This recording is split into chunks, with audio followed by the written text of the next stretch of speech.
안녕하세요, 김호준입니다. 이명박 정부 시절 김대중 전 대통령 노벨 평화상 취소 공작이 국정원 차원에서 있었다는 의혹에 대해 김효재 당시 청와대 정무수석은 국정원 직원이 개인 일탈 차원에서 했을 수는 있지만 정권 차원에서는 말도 안 되는 소리라고 반박했습니다. 국정원 일개 직원이 전직 대통령이자 한국 국적으로 받은 유일한 노벨상을 취소하겠다는 계획을 혼자서 세운다는 게 더 말이 안 되는 소리인 것 같긴 합니다만 제기되는 의혹에 이렇게 즉각적인 해명이 있다는 건 바람직한 거죠. 수많은 사안들이 연속적으로 터져나온 상황에서 분명 억측도 있을 수 있으니 당사자 이야기도 당연히 들어봐야 합니다. 그런데 김효재 전 수석님 해명이 필요한 중대 사안이 또 있어요. 다스 최대 주주인 이성은 씨가 자신의 아들이 아니라 이명박 전 대통령 아들에게 다스의 알짜 계열사들 사장 자리를 다 줬습니다. 자신의 아들은 오히려 직급도 낮추고 좌천시키고 왜 자기 아들이 아니라 조카한테 회사를 주는 걸까요? 김효재 전 수석님 이거 참 이상하지 않으십니까? 그래서 묻고 싶습니다. 다스는 누구 겁니까? 김어준의 질문이었습니다. 김은지입니다. 자, 오늘도 뉴스가 아주 많이 쏟아진 날이네요. 네, 적폐에 관련된 소식들이 정말 많습니다. 요즘 분물처럼 아주 터져나오고 있어요. 네. 그중에서 제 전공도 많이 있습니다, 보니까. 예. 하실 말씀이 많은 걸로 보입니다. 네, 오늘도 그중에 한 아이템 아주 길게 얘기할 것 같습니다. 자, 첫 번째 뉴스는요. 네, 지난 4월에 사드 발사대 2기가 기습 배치된 바 있습니다. 당시도 논란이 많았었는데요. 김관진 당시 청와대 안보실장이 주도했다라는 문건이 나왔다고 합니다. 이철희 더불어민주당 의원이 한겨레 신문에 공개한 자료인데요. 주한미군 사드 체계 배치 관련 참고 자료라는 제목의 국방부가 작성한 문건입니다. 이 문건 내용을 보면 NSC를 중심으로 사드 배치 가속화 추진 필요성이 대두됐다라고 하는 건데요. 당시에 NSC 상임위원장이 김관진 실장이었습니다. 이건 뭐 오래전부터 나왔던 얘기죠. 예. 근데 이제 이번에 아주 구체적인 문건이 나온 건데 2번을 앞당겼다는 거 아닙니까, 내용이? 네, 그렇죠. 원래 임시 배치는 2017년 9월로 되어 있었는데 차기 정부가 결정하도록 한다. 예, 라고 9월 배치를 얘기했다가 2번 바뀌었는데 어떻게 바뀐 거죠? 예, 박근혜 대통령 탄핵안이 국회에서 가결되자 김관진 전 실장이 서두르기 시작합니다. 그러면서 2017년 5월안을 제시하도록 하는데요. 하지만 국방부에서는 2017년 9월안과 2017년 5월안을 비교해서 5월로 당기는 게 별로 실익이 없다라고 보고했다고 합니다. 이거 뭐 당연한 이야기죠. 9월이나 5월이나 변하는 건 없는데 탄핵안이 가결된 게 변한 거죠. 예. 그리고 나서 또 한 번 4월 말로 바뀌는 거 아닙니까? 이거는 이제 탄핵이 된 거죠. 예, 그렇죠. 3월 달에 이제 헌법재판소 결정이 나오고 나니까 또 한 번 바꾸는데 5월 임시 배치에서 4월 말 임시 배치로 바꾸게 됩니다. 그러니까 9월 달에서 5월 달로 바꾸는 것도 국방부에서도 이거 뭐 왜 이러냐, 실익도 없는데 라고 한 상황이었고, 그거보다 더 말도 안 되는 건 5월이었던 거를 이제 4월로 바꾼 거는 단 하나의 이유입니다. 탄핵이 되고 조기 대선이 실제가 되니까 그때는 이제 자신이 마음대로 할 수 없을 거 아닙니까? 그러니까 자신이 마음대로 할 수 있을 때 반드시 배치하겠다는 아주 강력한 의지인 거죠. 다음 정부가 들어서기 전에 반드시 배치하겠다는. 여러 차례 얘기했지만 이름으로 해서 지금 이제 미국, 중국, 북한 사이에 우리가 외교적으로 군사적으로 활용할 수 있는 카드를 완전히 잃어버렸다라는 차원에서 반역죄 준하게 처벌해야 된다고 저는 봅니다. 예. 단순히 무기 하나가 배치됐다는 게 아니고 이로 인해서 얼마나 큰 어려움을 겪고 있어요, 지금. 대북 관계에서도 뭐 할 게 없어요. 중국하고 관련해서도 피해를 입은 기업들이 너무 많고, 예. 미국과의 줄다리기에서도, 무슨 활용할 카드가 없습니다. 예. 이건 엄청난 죄다. 반역죄 준하는 처벌을 해야 된다. 저는 그렇게 생각이 드는데, 문서가 나온 만큼 수사도 이루어지겠죠, 이제. 네, 더 속도를 붙일 것으로 보입니다. 다음 뉴스는요? 네, 또 이번에도 문건 이야기인데요. 박근혜 정부가 삼성 경영권 승계 과정을 지원하려던 새로운 정황이 담긴 내부 문건이 또 나온 겁니다. 이것은 더불어민주당의 이재정 의원이 공개한 내용인데 2014년 7월 달에 당시 청와대 민정수석실이 작성한 문건입니다. 여기에 내용을 보면 이건희 회장을 왕으로 이재용 부회장을 세자로 비유했는데요. 그러면서 왕이 살아있는 동안 세자를 잡아줘야 한다라고 적었습니다. 그러니까 경영권 승계에 세자 자리를 대해서 잡아줘야 한다. 예, 그렇죠. 세자를 잡아줘야 된다가 아니고. 예, 그렇죠. 세자 자리를 잡아줘야 한다라고 적었습니다. 네. 세자를 잡아버렸어요, 근데. 네. 청와대가 왜 사기업 승계를 나서서 걱정을 해주냐. 예. 승계 문제가 삼성의 아킬레스라는 거를 파악하고 있었고, 반대급부를 이미 오래전부터 생각해왔다는 일종의 반증 아니겠는가. 파악해보라고 하고, 실제 파악하고, 살아있는 동안 세자 자리를 잡아줘야 한다고 하고. 예, 아주 구체적인 내용들이 더 나온 겁니다. 본인들은 그럼 뭐라고 생각했을까요? 이건희 회장을 왕이라고 하고 세자라고 하면 본인들은 황제라고 생각했을까요? 예. 하여튼 그런 문건이 나왔습니다, 또. 자, 다음 뉴스는요? 네, 또 이번엔 다스 관련된 소식인데요. 이명박 전 대통령의 아들 이시영 씨가 올해 2월에는 다스 본사의 회계 재무관리를 총괄하는 직책도 맡았다라고 합니다. 그러니까 올해 2월 1일자로 넘겨받은 건데요. 작년 말부터 올해 초까지 중국 다스법인 4곳의 대표를 넘겨받았고 또 이어서 자금관리까지 맡은 겁니다. 이건 기업들이 잘 하는 짓이에요. 그러니까 회사를 다른 사람한테 맡겨놨다가 이제 되돌려 받는 겁니다. 그러니까 자식에게 물려줄 때 이렇게 해요. 돈을 장악하는 거예요, 돈을. 당하지 않습니까? 예, 회계 재무를 장악하고 그리고 알짜 기업 대표 취임을 하고 기업 승계를 하는 거죠, 지금. 예. 승계를 받는 사람이 진짜 주인입니다, 보통. 근데 지금 본인이 최대 주주인데 자신의 아들은 좌천시키고 지금 조카한테 주식이 하나도 없는 조카한테 기업을 전수하고 있는 거잖아요. 네, 이명박 전 대통령 아들이죠. 이거는 그럼 둘 중에 하나밖에 없는 거예요. 이시영 씨가 이명박 전 대통령 아들이 아닌 겁니다, 알고 보니까. 갑자기 이렇게 아침 드라마 소재를. 형님 아들인 거예요, 알고 봤더니. 예. 그렇지 않으면 실소유주가 이명박 전 대통령이거나 이렇게 의심할 수밖에 없는 정황이 계속 추가적으로 나오네요. 예. 저희가 약 한 달 반 전부터 계속해서 다스의 실소유주가 누구냐 얘기 계속 해왔는데 JTBC에서는 전혀 다른 각도에서 특종을 연일 내고 있습니다.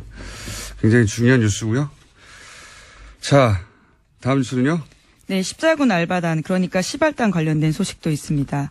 2012년 대선 직전에 박근혜 대통령 그러니까 새누리당 후보를 지지하는 불법 선거운동 조직이었었는데요. 당시에는 윤정근 목사만 처벌됐습니다. 그런데 검찰과 국정원이 최근에 이 관련된 수사를 다시 시작했다라는 건데 국정원과 윤 목사가 여러 차례 통화한 내역이 있고 또 시발단의 정체불명의 돈이 대선 앞두고 입금된 사실을 확인했다고 합니다. 전공이 나왔네요. 예. 이거 최초로 밝혀낸 게 누굽니까? 와. 이 시발단 조직을 추적해서 밝히는 게 바로 접니다. 예. 일단 박수를 좀 쳐주시고 옆에서. 당시 이 추적 이야기를 잠시 조금만 공개하면 처음엔 제보가 있었어요. 제보가. 누가 사무실에서 이상한 일을 하고 있다고. 예. 근데 제가 가만히 듣고 보니까 이건 틀림없이 댓글 알바예요. 예. 그래서 제보를 받고 6개월 정도 그 제보자와 함께 차근차근 추적을 했어요. 사무실이 어디 있는지, 예. 내부는 어떻게 생겼는지, 몇 명 일하는지, 어떤 일을 하는지, 무슨 이야기를 하는지, 누구하고 접촉하는지, 6개월을 취재를 하고 조용히 하죠. 그리고 나서 12월에 이제 이 유명한 알단을 공식 명칭이 됐죠. 예. 재밌으라고 붙인 이름인데 공식 명칭이 돼버렸어요. 예. 이 5년이 흐른 뒤에 이제 국정원하고 연결고리가 확인된 건데, 공식적으로. 그건 뭐 당연한 거라고 봅니다. 왜냐면 당시 윤 목사 본인의 입으로 자기를 지원하는 사람이 국정원과 연결되어 있다고, 예, 본인이 말을 했고. 네, 그렇게 밝혔었죠. 예, 녹취가 나왔었습니다, 그때. 예, 나온 게, 공개를 했죠. 예, 예, 김어준 녹취를. 총수가 공개했었습니다, 당시. 근데 그 녹취가 있는데도 수사를 안 했을 뿐입니다, 예, 당시에. 국정원 연관이 그때 이미 드러났고, 진짜 중요한 거는 국정원이 아니라 더 중요한 건 이 시발단이 박근혜 캠프 연결이 돼 있었어요. 예. 윤 목사 본인 입으로 당시에 박근혜 후보 보좌관과 계속 연락하고 있다고 그것도 녹취가 있었고 그리고 그 보좌관은 웬만한 삼선 의원보다 힘이 세다고 자기 입으로 또 얘기한 것도 녹취를 공개했었고 박근혜 직 라인이다 이런 표현도 했었어요. 예. 박근혜 밑에 가장 힘센 사람이다 이런 표현도 했었고 그 사람이 자기 사무실에 온다 이런 표현도 했고 제가 당시 파악한 바로는 윤정원 목사가 언급한 그 직라인 삼선보다 힘이 센 그 보좌관은 2012년 대선 기간 중에 사망한 이춘상 보좌관입니다. 이미 사망하신 분이라 어차피 수사를 할 수도 없을 것 같아서 제가 그냥 얘기하는데. 당시 교통사고로 숨졌었습니다. 예. 이춘상 보좌관은 지금은 문고리 3인방이라고 하는데 4인방의 선임이었죠. 예. 그래서 힘이 가장 센 보좌관이 맞고. 여간 당시 그 윤 목사 언급한 보좌관이 이춘상 보좌관이었고요. 예. 그러니까 시발단이라고 하는 거는 박근혜 캠프하고 직접 연결되어 있었고 국정원이 그러니까 박근혜 캠프를 지원한 겁니다. 그냥. 이거 뭐 댓글 알바하고는 다른 거예요. 박근혜 캠프를 국정원이 직접 지원했다. 국정원이 박근혜 당선을 위해서 뛰었다. 예. 이게 지금 수사를 통해서 과연 제대로 밝혀질 수 있는지 저는 모르겠는데 관련자들이 사망한 분도 있고 예. 당시 제가 파악하기로는 그랬습니다. 예. 그런데 그때 검찰 수사는 자발적 선거운동이었다. 이런 식으로 마무리 짓고 끝났었습니다. 이게 또 말이 안 되는 게요. 본인이 해명을 하면서 뭐라고 그랬냐면 왜 국정원과 관련이 있다고 그랬냐. 그러니까 국정원이 아니라 국정일보하고 관련 있는 걸 내가 잘못 말했다. 이런 식으로 얘기했거든요. 국정일보. 말도 안 되는 소리인데. 그러면서 뭐라고 그랬냐면 자신의 비즈니스 파트너가 국정일보 관련 일을 한다고 했는데 운영한다고 했던가요? 비즈니스 파트너라고 그러면 서로 주고받는 거래가 있어야 될 거 아니에요. 예. 본인이 한 일은 당시 댓글 다는 거예요. 트위터하고. 그 일을 하는데 상대가 이익을 줬으면 최소한 댓글 알바는 한 겁니다. 그렇죠? 그리고 본인도 그런 얘기를 했어요. 녹취도 있는데 공짜로 하는 게 아니다. 예. 내가 이 일을 공짜로 하는 게 아니다. 그리고 지금은 지금 거론되고 있지 않은데 전곡이 나오니까 할 말이 많네요. 예. 당시에 이런 말도 합니다. 국정원은 안철수가 대선에 나오는 걸 알고 있었기 때문에 자기한테 안철수 쪽으로 가라. 그래서 준비를 하고 있었는데 국정원이 막판에 다시 박근혜 쪽으로 가라. 해서 왔다. 이렇게 설명을 해요. 예, 대화 중에. 이 대목도 저는 재수사 필요하다고 보는 것이 두 가지를 알 수 있는데 국정원은 당시 야당 후보를 분열시키는 공작도 굉장히 열심히 했다. 또 하나는 여러 시발단 사무실을 운영하면서 그중 여기 배치하기도 하고 저기 배치하기도 하고 임무에 따라 배치했다는 거죠. 예. 윤정훈 목사 자신도 다른 사무실 얘기를 합니다. 그때 사무실끼리 경쟁 체제고 사무실 구조는 다 비슷하게 만들어놨고 자기도 방문을 해봤고 예. 그런 얘기도 하거든요. 그중에 하나를 제가 잡은 것뿐이고 이 재수사를 제대로 하면 대규모 조직이 나올 수 있다. 예. 처음 이런 얘기 했을 땐 제가 음모론자 소리를 지겹도록 들었는데 큰 소리 빵빵 치고 있습니다. 제가. 자, 이 윤 목사 사건은 시발단 사건은 윤 목사 혼자가 아니라 여러 사무실 중에 하나였다. 당시 제가 파악한 정황으로는. 네, 그래서 현재 검찰도요 관련된 전방위적으로 계좌를 추적하고 있다라고 합니다. 그래서 국정원이 사무실을 운영하면서 임무에 따라 배치했다. 예. 그리고 요 윤 목사 것만 특정하자면 박근혜 캠프하고 직접 연결됐다. 예. 국정원이 박근혜 당선을 위해서 그냥 직접 뛴 거예요. 선거운동을 한 겁니다. 그냥 직접적으로. 제가 당시 파악하기는 그랬는데 이번에 밝혀질지는 모르겠네요. 자, 다음 뉴스는요. 네, 이명박 정부의 국정원이 또 관제 데모를 위해서 단체를 직접 만들었다라는 뉴스도 있습니다. 검찰은 당시 국정원 직원들로부터 진술을 확보했다라고 하는데요. 단체를 동원하기 쉽지가 않자 대표자를 섭외해서 아예 없던 단체를 만들었다라는 겁니다. 그 단체 이름이 자유대한 수호실천본부, 대한민국 바로세우기 본부라고 하는데요. 국정원 퇴직자의 명의를 빌려서 만들었다라고 합니다. 며칠 전에 제가 얘기 한번 한 것 같네요. 어버이연합도 자생적으로 생겼는데 접근을 해서 지원한 게 아니라 애초 탄생부터, 국정원이 관여한 거 아니겠는가. 그런 의혹이 생길 수밖에 없다고 했는데, 예, 바로 또 뉴스가 나와주네요. 예. 예, 근데 물론 두 단체 대표는 현재 여전히 부인하고 있다고 합니다. 자발적 활동이었고 사업가의 후원을 받았다. 국정원 직원인지 몰랐다. 이렇게 혐의 부인하고 있다고 합니다. 국정원 직원이 자신들이 만들었다고 진술을 했는데요, 뭐. 예. 그 사람들이 부인을 할 수는 있겠으나, 이 단체가 하나밖에 없겠는가. 예. 몇 년 전에 사람들이 의혹으로 가졌던 게 다 사실로 드러나고 있어요. 예. 단체가 한두 개가 아닐 거라고 봅니다. 예. 자, 실제 국정원이 직접 만들어서 내보내서 데모하고 돈 주고 한, 앞에 자유가 붙으면 다 의심해 봐야 된다고 했었는데, 예, 자유 대한수호실천본부라는 곳에, 정체가 처음 드러난 거군요. 구체적으로. 대한민국 바로세우기 만들기 본부? 뭐 이것도 마찬가지고. 자유, 대한, 애국 이런 거 들어가는 거 의심해 봐야 됩니다. 다. 그런 식으로 만들었거든요. 의미 있는 단어들인데 모두 오염돼 버렸습니다. 그걸 욕할 수가 없잖아요. 자유, 대한, 애국을 말하는데, 예. 자, 다음 뉴스는요. 네, 박근혜 전 대통령 구속기한이 오는 16일 밤 12시까지입니다. 그래서 어제 구속 연장 여부를 보고 법원에서 검찰과 변호인이 붙었습니다. 법원은 이번 주 안에 추가 구속영장 발부 여부 결정하겠다고 밝혔습니다. 이건 결정되면 논평을 하기로 하고요. 예.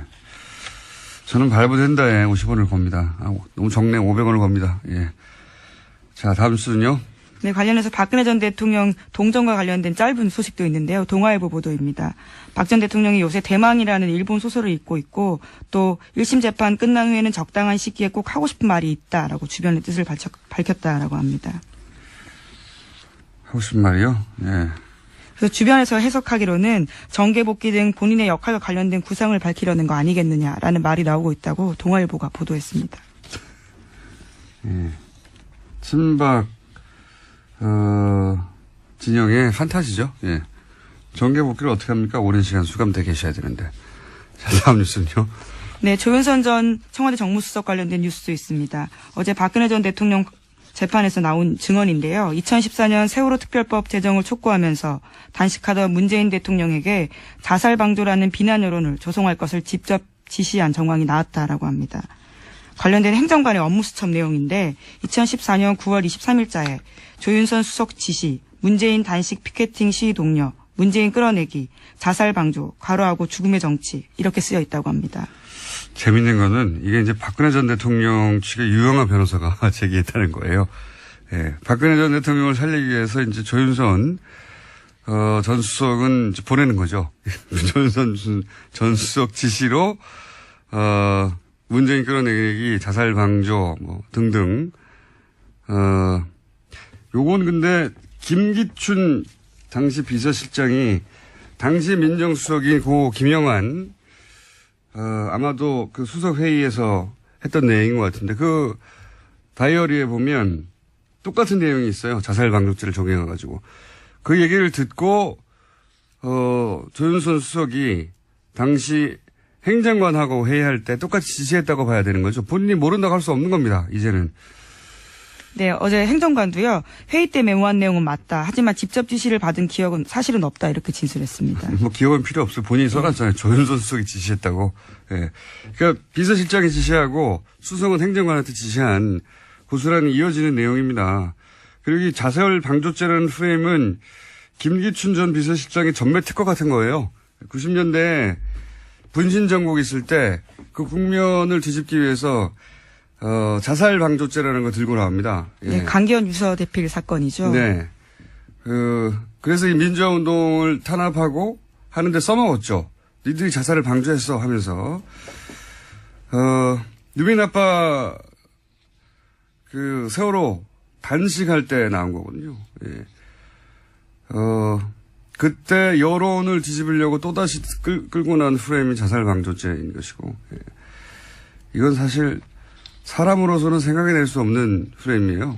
예, 당시 굉장히 악마적인 프레임입니다. 김영환 수석 메모에 보더라도요. 국민적 비난에 가해지도록 언론 지도라고 쓰여 있었습니다.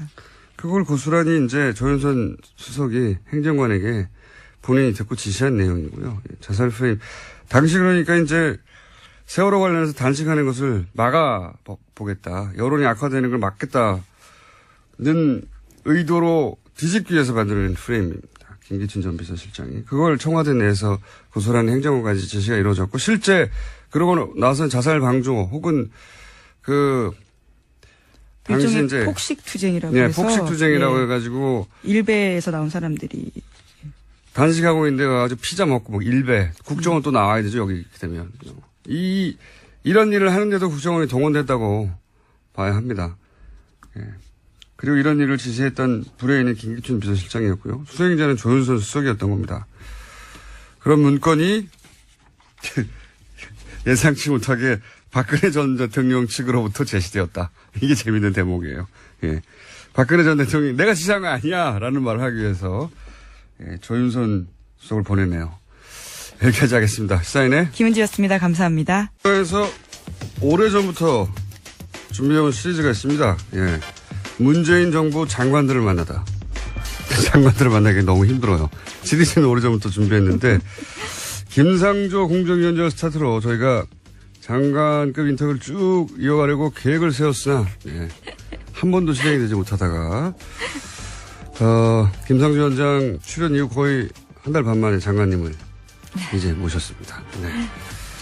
스튜디오에 나와주신 첫 번째 장관님 김은경 환경부 장관님 반갑습니다. 네, 안녕하세요. 반갑습니다. 그리고 감사드릴 수밖에 없는 게 반갑기도 하지만 저희가 여러 장관님들 인터뷰 요청을 했는데 그 악마의 속으로 내가 왜 들어가냐고요. 다들 거절하시는데 이렇게 기꺼이 속으로 입장을 해주셔서 감사를 드립니다. 아, 저도 사실은 좀 겁납니다. 네.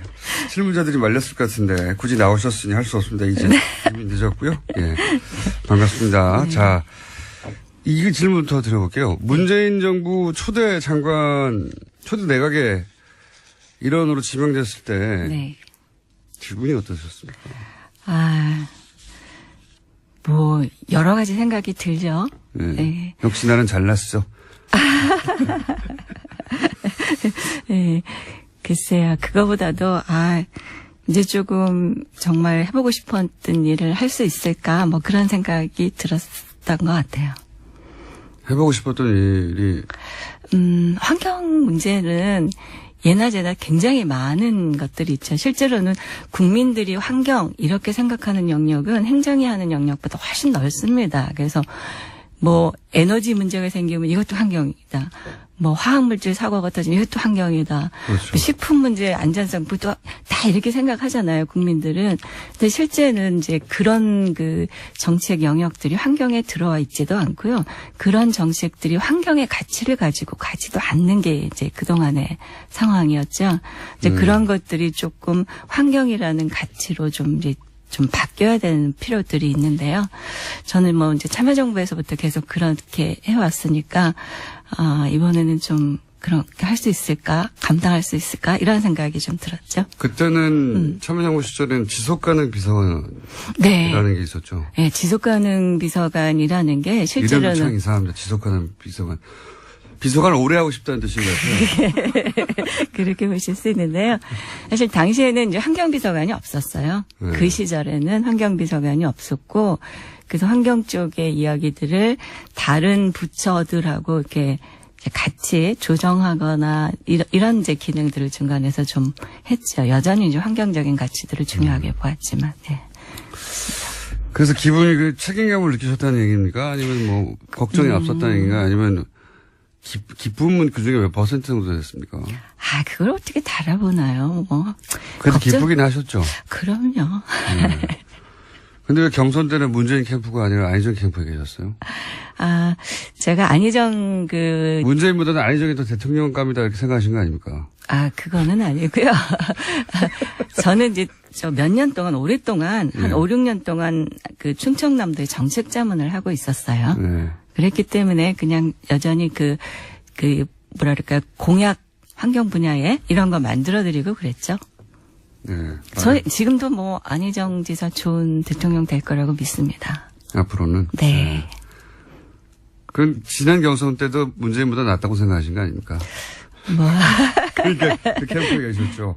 예. 하지만 또 장관 지명을 하니까 바로 오시는 거고. 뭐 감사하게 생각했습니다. 장관 임명을 기대하시긴 하셨어요?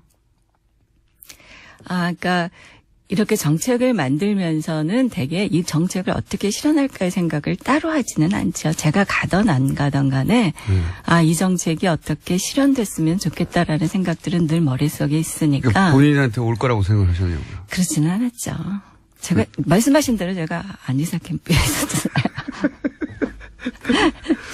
기대 안 하셨는데 청문회는 일사천리로 진행이 됐어요. 그때 자유한국당 간사 이미자 의원이 네. 청문회 안 끝났는데 네. 채택 된다고 얘기를 해가지고 화제가 될 만큼 여야 모두 이제 환경부 장관의 화제가 전혀 없다고 본 거죠. 그래서 당일날 채택이 돼버렸어요. 네. 근데 너무 화제가 없어가지고 뉴스가 안 돼서 환경부 장관이 누군지 모릅니다. 사람들이 잘. 지금도 그렇죠? 그래서 나오신 게 아닌 것 같은데. 나오신 것 같은데. 요것도 하나 더 여쭤볼게요. 노무현 정부에서 청와대에 계셨으니까 청와대는 익숙하시잖아요. 네. 그죠? 노무현 정부의 청와대하고 문재인 정부의 청와대하고 같은 정부가 다른 점이 뭔가요? 운영 방식이나 뭐 회의의 뭐 톤이나 아니면 여러 가지가 있을 것 같은데. 사실 제가 그 참여정부의 비서관으로 있을 때는 환경이 정말 마이너였거든요. 그래서 그러고 비서관이어서 뭐 국무회의 하면 저 뒤에 배석하고 있거나 뭐 그것도 저희 이슈가 있을 때만 들어가서 배석을 하거나 이랬으니까 이제 다른데요. 어쨌든 전체적으로 본인의 진이 달라진 거 말고요. 전체적으로는 네. 그 분위기는 굉장히 훨씬 더 긍정적이고 밝고 에너지도 있고 이제 이런 것들이 굉장히 차이가 있고요. 밝고 그때는 어두웠어요?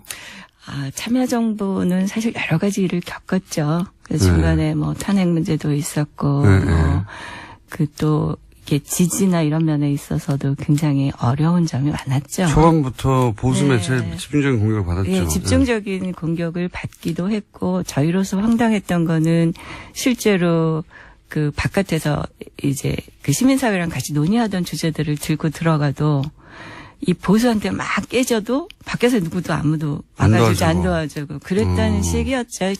별로 그렇게 신나는 여건은 아니었죠. 그래서 고립무원의 느낌을 많이 받았군요. 굉장히 당시에. 많이 그랬죠. 대통령께서도 그러셨을 것 같아요. 당시에. 네. 근데 그때와 비교하자면 분위기가 많이 바뀌었습니까? 예, 지금은 굉장히 긍정적인 에너지들이 많고요. 또 제가 무엇보다도 굉장히 좀 환경적인 관점에서 좋다고 생각하는 거는 예전보다 부서 간의 이런 소통, 또는 뭐 정책을 통합적으로 보는 것, 이런 것들이 훨씬 많이 바뀌어 있어서요. 예전에는 제가 환경 문제를 가지고 가서 얘기하면 굉장히 미움을 많이 받았거든요. 이제 그만했으면 좋겠다. 예를 들어서 이제. 뭐, 예. 개발이 우선인데, 네, 왜 환경이 뒷목을 잡느냐. 그런 얘기들이 이제 당시 뭐 참여정부 내에서도 사실 경제정책이 우선이었던 게 굉장히 확연했으니까. 이렇게 근데 지금은? 환경정책이 그런 거는 어려운데 지금은 뭐 대통령께서 일단 그 장들을 다 만들어 주시기도 하고요. 지금은 그렇게 얘기하는 것 자체가 그 저의 임무다 이렇게 인정을 해 주시니까 제가 임명장 받을 때 대통령께서 앞으로 이제 환경부 장관은 그 국가정책의 모든 측면에서 환경적인 관점의 문제를 제대로 적극적으로 얘기하셔야 됩니다. 이렇게 얘기를 하셨으니까 엄청난 지금 빽이 생긴 거죠. 그러니까 이제 뭐 다른 부처의 이야기들을 하는 게 어렵지 않죠. 환경과 무관한 부처가 사실상 없잖아요. 없어요. 맞습니다. 네. 사람 사는 게 모두 환경에 둘러싸여 있는 네. 건데 이제 그걸 인정해 주기 시작한 거군요. 네, 그렇습니다. 운이 좋은 시절에 장관이 되셨어요. 저 그렇게 생각해요. 근데 왜 안희정 캠프에 계셨어요? 오늘의 주제가 이건가요? 자, 현안 그러면 몇 가지 여쭤볼게요. 네. 환경부 얘기 나올 때 가장 먼저 나온 게 물 관리 일어나라는 얘기였어요. 네. 이게 왜 중요한 겁니까? 물관리 일원화는 이제 그동안에 우리가 한 20년 이상을 이 물관리 일원화가 필요하다라고 얘기를 해왔어요. 굉장히 오래전부터. 거의 뭐 94년 그때에 물이 이제 환경부로 오면서부터 이제 문제 얘기가 됐었는데요. 참여정부에서도 이 문제가 굉장히 심각했었거든요. 네. 그래서 참여정부에서도 물관리 일원화를 하려고 몇 번을 시도를 했었어요. 물관리 일원화라는 게 뭔가요, 무슨? 지금 물을 관리하는 행정부처가 여럿이에요. 네. 그래서 그 생활용수, 공업용수 이것만 해도 지방상수도 이건 환경부 쪽에서 관리했고 광역상수도라 그래서 큰 댐을 만들어서 멀리 관을 깔아서 물을 보내는 이거는 다 국토부의 수자원공사가 있어요. 수자원공사. 네. 그 지금도 또 그 이외에도 농업용수는 농림부가 하고요. 산업 또 그 공장에서 쓰는 물 이런 거는 또 산업부에서 하고요. 또 하구 이런 거는 또 해수부하고 연결되어 있고요. 그래서 많은 부서들이 이걸 이제 나누어 갖고 있어요. 이거 왜 또 이렇게 나눠줬을까요? 그러니까 행정이라는 게 어떤 경우에서 100%딱 맞게 잘라지지는 좀 않는 것 같아요. 그건 영역이. 맞아요. 예. 그렇기 때문에 어떤 목적을 주로 하느냐에 따라서 그 시대에 맞는 행정 수요 그런 거에 따라서 이제 영역들이 갈라지는 것 같았는데요. 그때 생겨왔군요, 이렇게. 그렇죠. 예. 근데 이제 우리나라의 물관리는 특히나 이제 그 전쟁 겪고 우리나라 뭐 만들고 이랬을 때 인프라가 없었을 당시에 사회적 인프라를 까는 게 굉장히 중요한 일이었죠. 그때는 건설이. 그럴 시기에 이제 그쪽하고 같이 해서 대형 댐을 짓는다든가 이런 사업들이 굉장히 오랫동안 유지가 되었죠. 근데 이제 이렇게 오랫동안 해왔는데도 지금 보면 우리가 한쪽에서는 물 부족이라고 그러고 한쪽에서는 또 홍수가 나고 또 재해도 심각하게 나고 뭐 이런 것들이 굉장히 동시에 느껴지잖아요. 통합 관리가 안 되고 예. 그런데 그러니까 지금까지 우리가 투자했던 방법으로는 이 문제들을 해결하기 어렵다라는 거죠. 그거 당연한 것 같은데 그럼 왜 안 됐습니까 이때까지?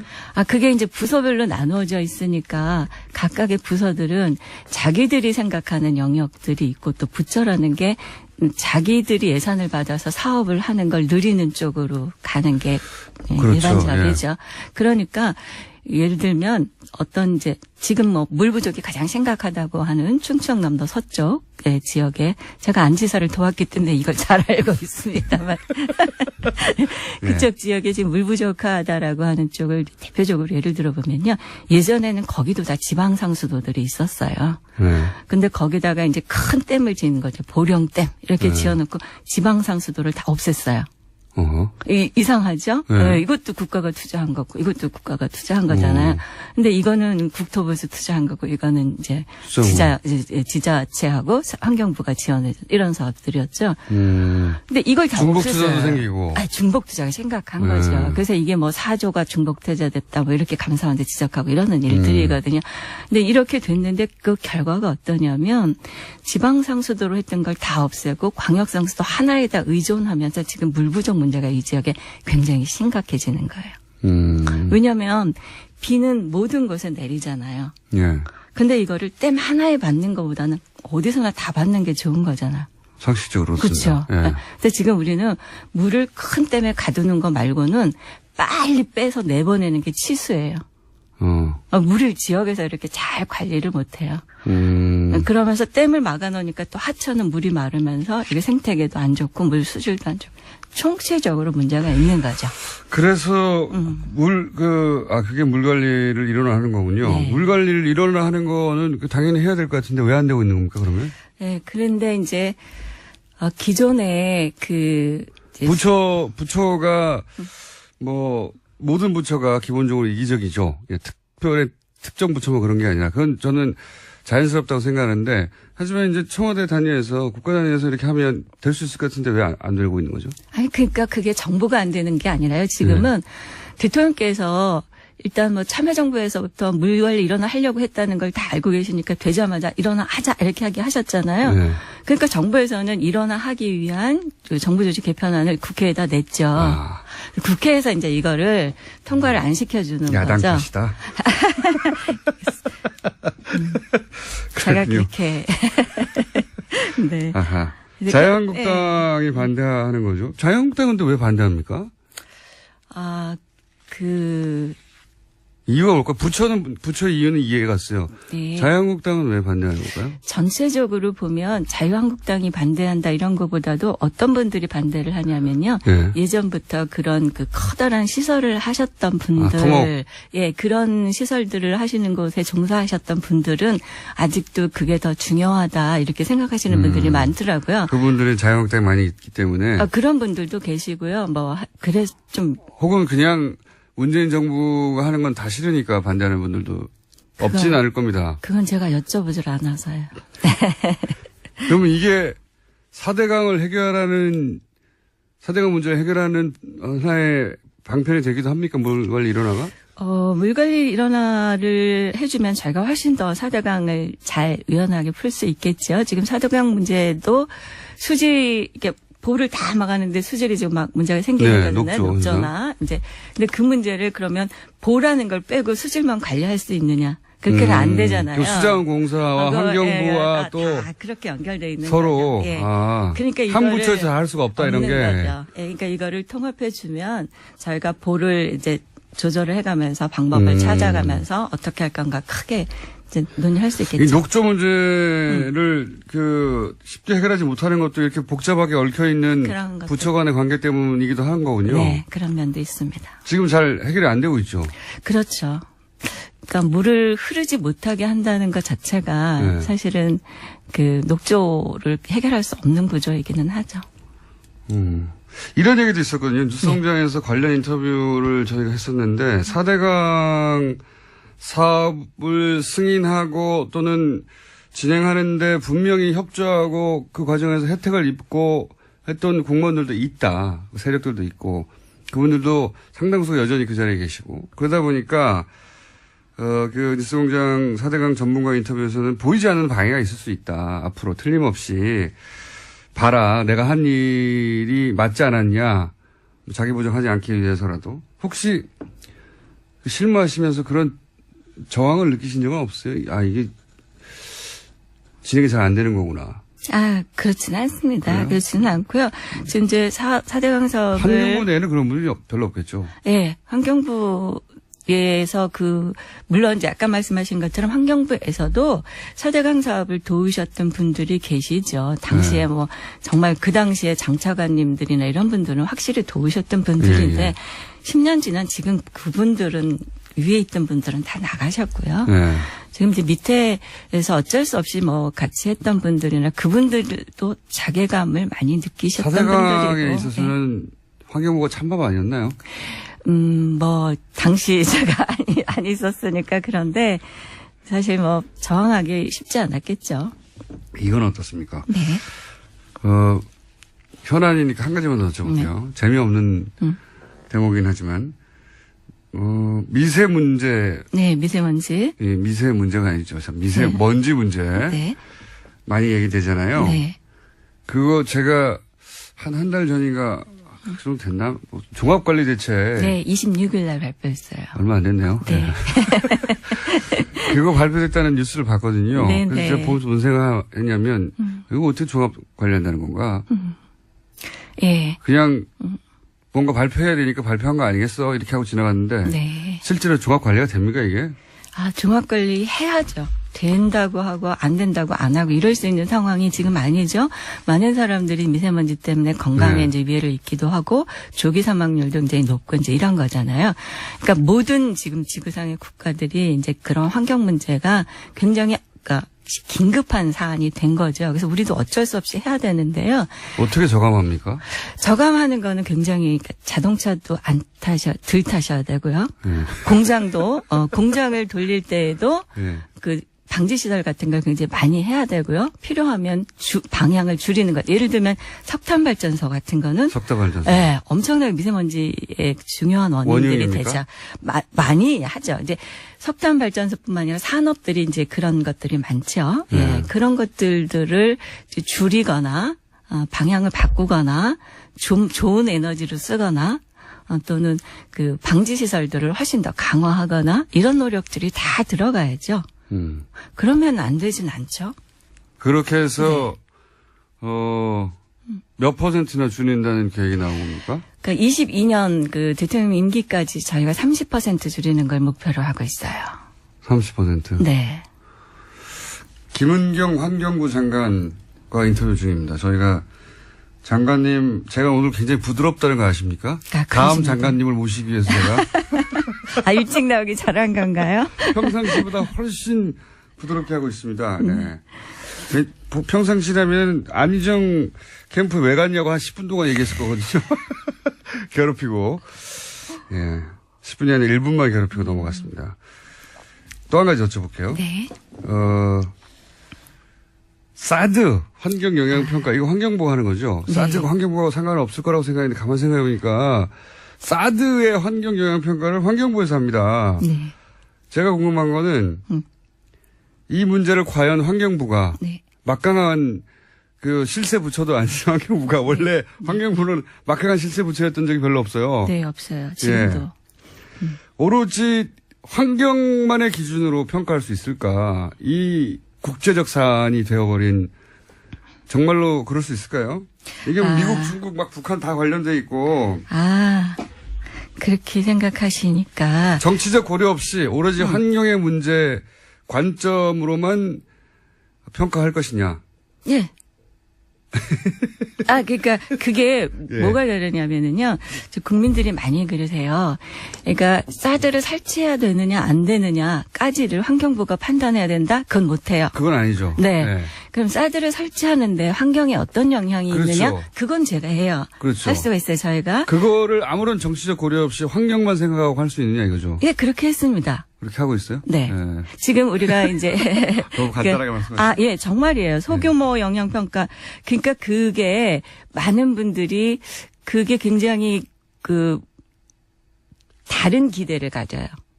그 환경영향 평가에다가 환경영향 평가를 통해서 이 사업이 안 되게 했으면 좋겠다던가 혹은 빨리 처리해버리자든가. 이런 네. 기대를 가지시는데 네. 그런 걸 제거하고 나서 정말 환경영향 평가가 해야 하는 법적인 것들을 정확하게 하는 거는 어렵지 않습니다. 그래요? 네, 그거는 그것을 그렇게 가지고 하고요. 네. 그럼에도 불구하고 혹은 그렇기 때문에 판단은 뭐 대통령이 하겠지만 그거는 다른 문제거든요. 환경부는 오로지 환경만 생각하시고 환경만 생각하면 그건 어렵지 않습니다. 대통령이 저한테 주문하신 것도 그거고요. 그래요? 네. 딴 건 생각하지 말고 환경 문제는 저한테 환경적 측면에서의 국방 문제를 얘기할 수는 있지만 제가 국방 관점에서 사드가 어떠냐 이거 못하는 거죠. 그렇죠. 환경에 대해서는 그럼 딴 거 네. 고려하지 말고 환경만 예, 얘기하는 거는 신뢰를 많이 받고 계시네요. 아, 그래서 이번에 그 근데 왜 저희가 안희정 캠프에 계셨어요?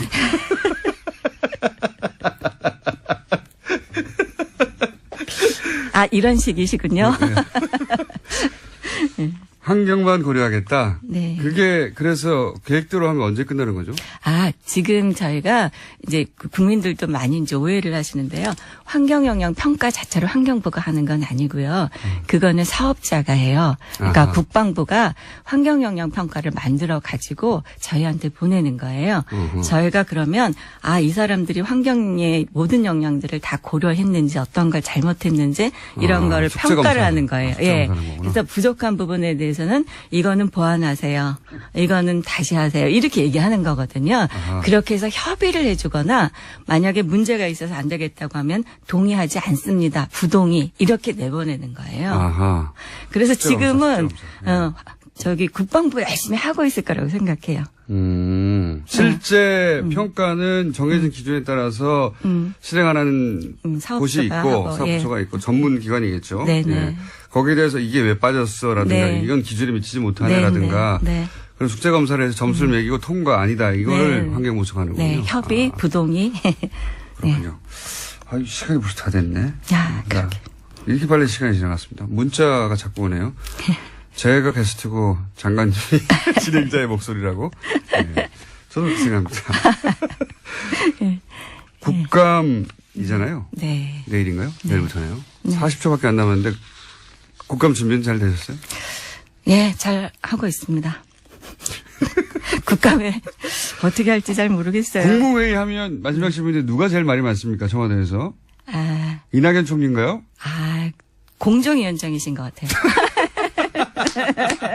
김상정 위원장이 말이 제일 많습니까? 맞습니다. 말솜씨는 누가 제일 좋나요? 다 톤이 다른 것 같아요. 저희 문화체육부 장관님은 거의 시적으로 얘기를 하시고요. 예. 한 번 더 모시겠습니다. 네. 감사합니다. 네, 감사합니다. 윤경 환경부 장관이었습니다. 최고 인기 코너인데 오늘은 좀 색다르게 시작해보겠습니다. 노르가즘. 정의당 노회찬 원내대표 오늘은 전화로 시작합니다. 안녕하세요. 예, 안녕하십니까. 예, 지각을 하셔가지고. 지금 예, 어디십니까? 죄송합니다. 엘리베이터는 아니십니까? 예? 엘리베이터 아니세요? 지금 그대 앞 10m 앞입니다. 10m까지 오셨어요? 예. 아직 안 예. 보이는데. 이제 또 오시는구나. 예, 보이죠? 죄송합니다. 예. 30초 지각을 하셔가지고. 예. 예. 자, 지금 문 열고 들어오시는 와중입니다. 들어오셨나요? 예, 안녕하십니까. 다시. 예. 자리에 앉으십시오. 무선으로 하겠습니다. 이렇게 시작해보긴 처음입니다. 자, 어쩌다가 지각을 하셨습니까? 예, 비가 많이 와가지고 올림픽 도로가 꽉 차 있습니다, 차로서. 네. 죄송합니다. 추석 연휴는 잘 보내셨어요? 예. 예, 잘 보냈습니다. 원래 정치인들은 추석 연휴 때 민심을 듣는다고 하잖아요. 예. 실제로 그렇게 합니까? 듣게 되죠. 왜냐면은 네. 주로 이제 추석 전까지, 직전까지 이렇게, 많은 분들을 특히 지역구 의원들을 만나게 됩니다. 추석 인사하러 다니면서. 아하, 그렇게 예. 듣는구나. 예. 그때 이제 그 많은 얘기를 사실 듣게 되죠. 그렇게 추석 연휴 때 만나서 들은 이야기들, 온갖 이야기를 다 할 거 아닙니까? 예, 예. 그중에 주로 무슨 얘기들을 이번엔 들으셨어요? 제가, 들은 얘기 중에 아주 기억 남는 얘기가 추석 예. 직전에 제가 그 지역구에 어느 성당에 갔었는데, 예. 그 신부님께서 강론을 하면서 예. 그 신자들에게 하신 얘기인데 사실은 저보고 들으라고 한 얘기 같은 예. 사기치지 마라. 거짓말 하지 마라. 쪽팔리는 일 하지 마라. 이런 얘기 일반적인 정치인들에게 하는 얘기로 들렸습니다. 뜨끔하셨습니까? 예? 뜨끔하셨어요. 예, 저는 약간 좀 덜 뜨끔했지만. 사기치지 마라. 예. 전반적으로 정의당에 대한, 평가뿐만 아니라 국정에 대한 평가, 여러 가지 얘기를 하잖아요. 열심히 하고 있다는 얘기를 저는 좀 들은 편이고요. 예. 다만 최근에 경제 상황이 듣기 힘들기 때문에 의외로 경제 문제에 대해서 걱정하시는 분들이 많았고 또 추석 휴가의 긴 것이 경제에 도움되느냐 안 되느냐 가지고 그쵸. 예, 일반인들도 여러 견해가 있어요. 그래서 서로 논쟁하고 이런 것들도 제가 이제 많이 봤는데 특히 자영업자들은 걱정이 많죠. 특히 이제 10월 2일을 갖다가 예. 휴가로 이제 굳이 결정한 예. 해서 오히려 휴가가 장기화되면서 경제가 어려워질 것 같다라는 얘기를 하는 분도 있고 또 어떤 분들은 다 휴가 길어봤자 외국에 나가지 않느냐 돈을 외국에서 쓰지 않느냐라고 지적하는 분도 있는 반면에 외국에 나가는 사람 많다 하더라도 그게 얼마 되냐. 결국엔 다 국내에서 대부분의 돈을 쓰는 거 아니냐. 그리고 휴가 너무 길기 때문에 집에서만 밥 먹기 힘드니까 바깥 나들이 외식 이런 걸 많이 하게 되니까 그게 오히려 도움된다는 그런 의견도 굉장히 많았습니다. 의견이 분분하군요. 예. 자, 그 사이에 또 논평하실 사건들이 막 쏟아졌어요. 예. 엄청난 사건들이 많이 쏟아졌는데,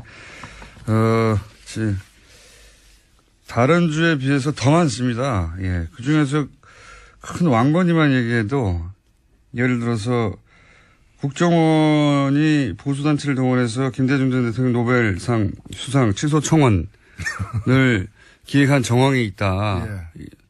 이거 황당하거든요. 황당을 넘어서는 일입니다, 사실은. 그런 거죠. 예. 전직 대통령에 대한 건데, 근데 여기에 대해서 국정원 그 직원 개인의 일탈일 뿐이다. 정권 차원에서는, 말도 안 되는 소리다라고, 김효재, 당시 청와대 정무수석이 이제 반박을 했습니다. 어떻게 보십니까? 아니, 말도 안 되는 일이 이루어진 건데, 네. 이게 오히려 그런 특별한 지시가 없는 한 정상적인, 일반적인 사람은 상상하기 힘든 일을 한 거 아닙니까? 도저히 상상할 수 없죠. 네, 사실은. 그렇다면은 이거 직접적 지시를 받았거나 아니면은 이런 일이라도 하게끔 만드는 어떤 그 조직 분위기, 조직에서 이제 머리를 쫙봐라 한번.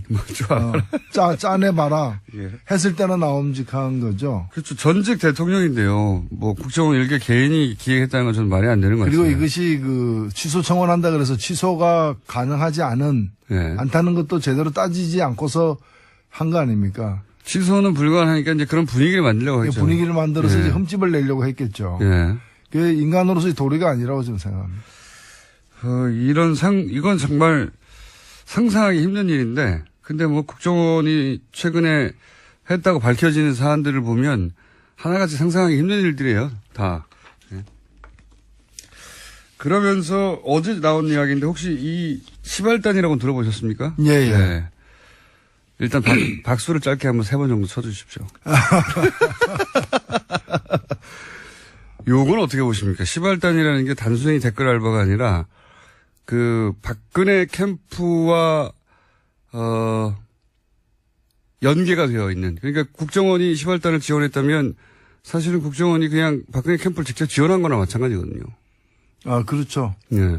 이거는 뭐 그 공직선거법 위반도 해당되고요. 그다음에 이것이 그 지원이 그 돈이 뭐 국정원 직원들의 어떤 개인 사적인 돈이 아니었을 거 아니에요. 국정원 예산으로 이렇게 집행을 하기 때문에 했다면. 네. 특정 경제범죄 가중처벌법의 국고손실에 해당되는 그 무기 내지 그 뭐 7년 이상인가 이럴 겁니다. 그 굉장히 그 무겁게 다스리는 법인데 거기도 해당되는 거고, 무엇보다도 국정원이라는 국가기관이 그 특정 후보의 선거운동에 조직적으로 개입한 명백한 증거가 되는 거죠.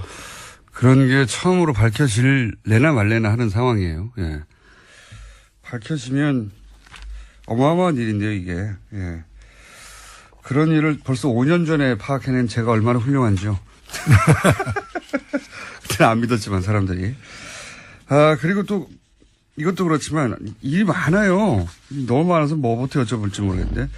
혹시 최근에 이명박 전 대통령 관련해서 이명박 전 대통령의 형 이상은 씨가 퇴조되어 있는 다스라는 회사와 관련한 실소유주 논란, 이것도 아시죠? 예.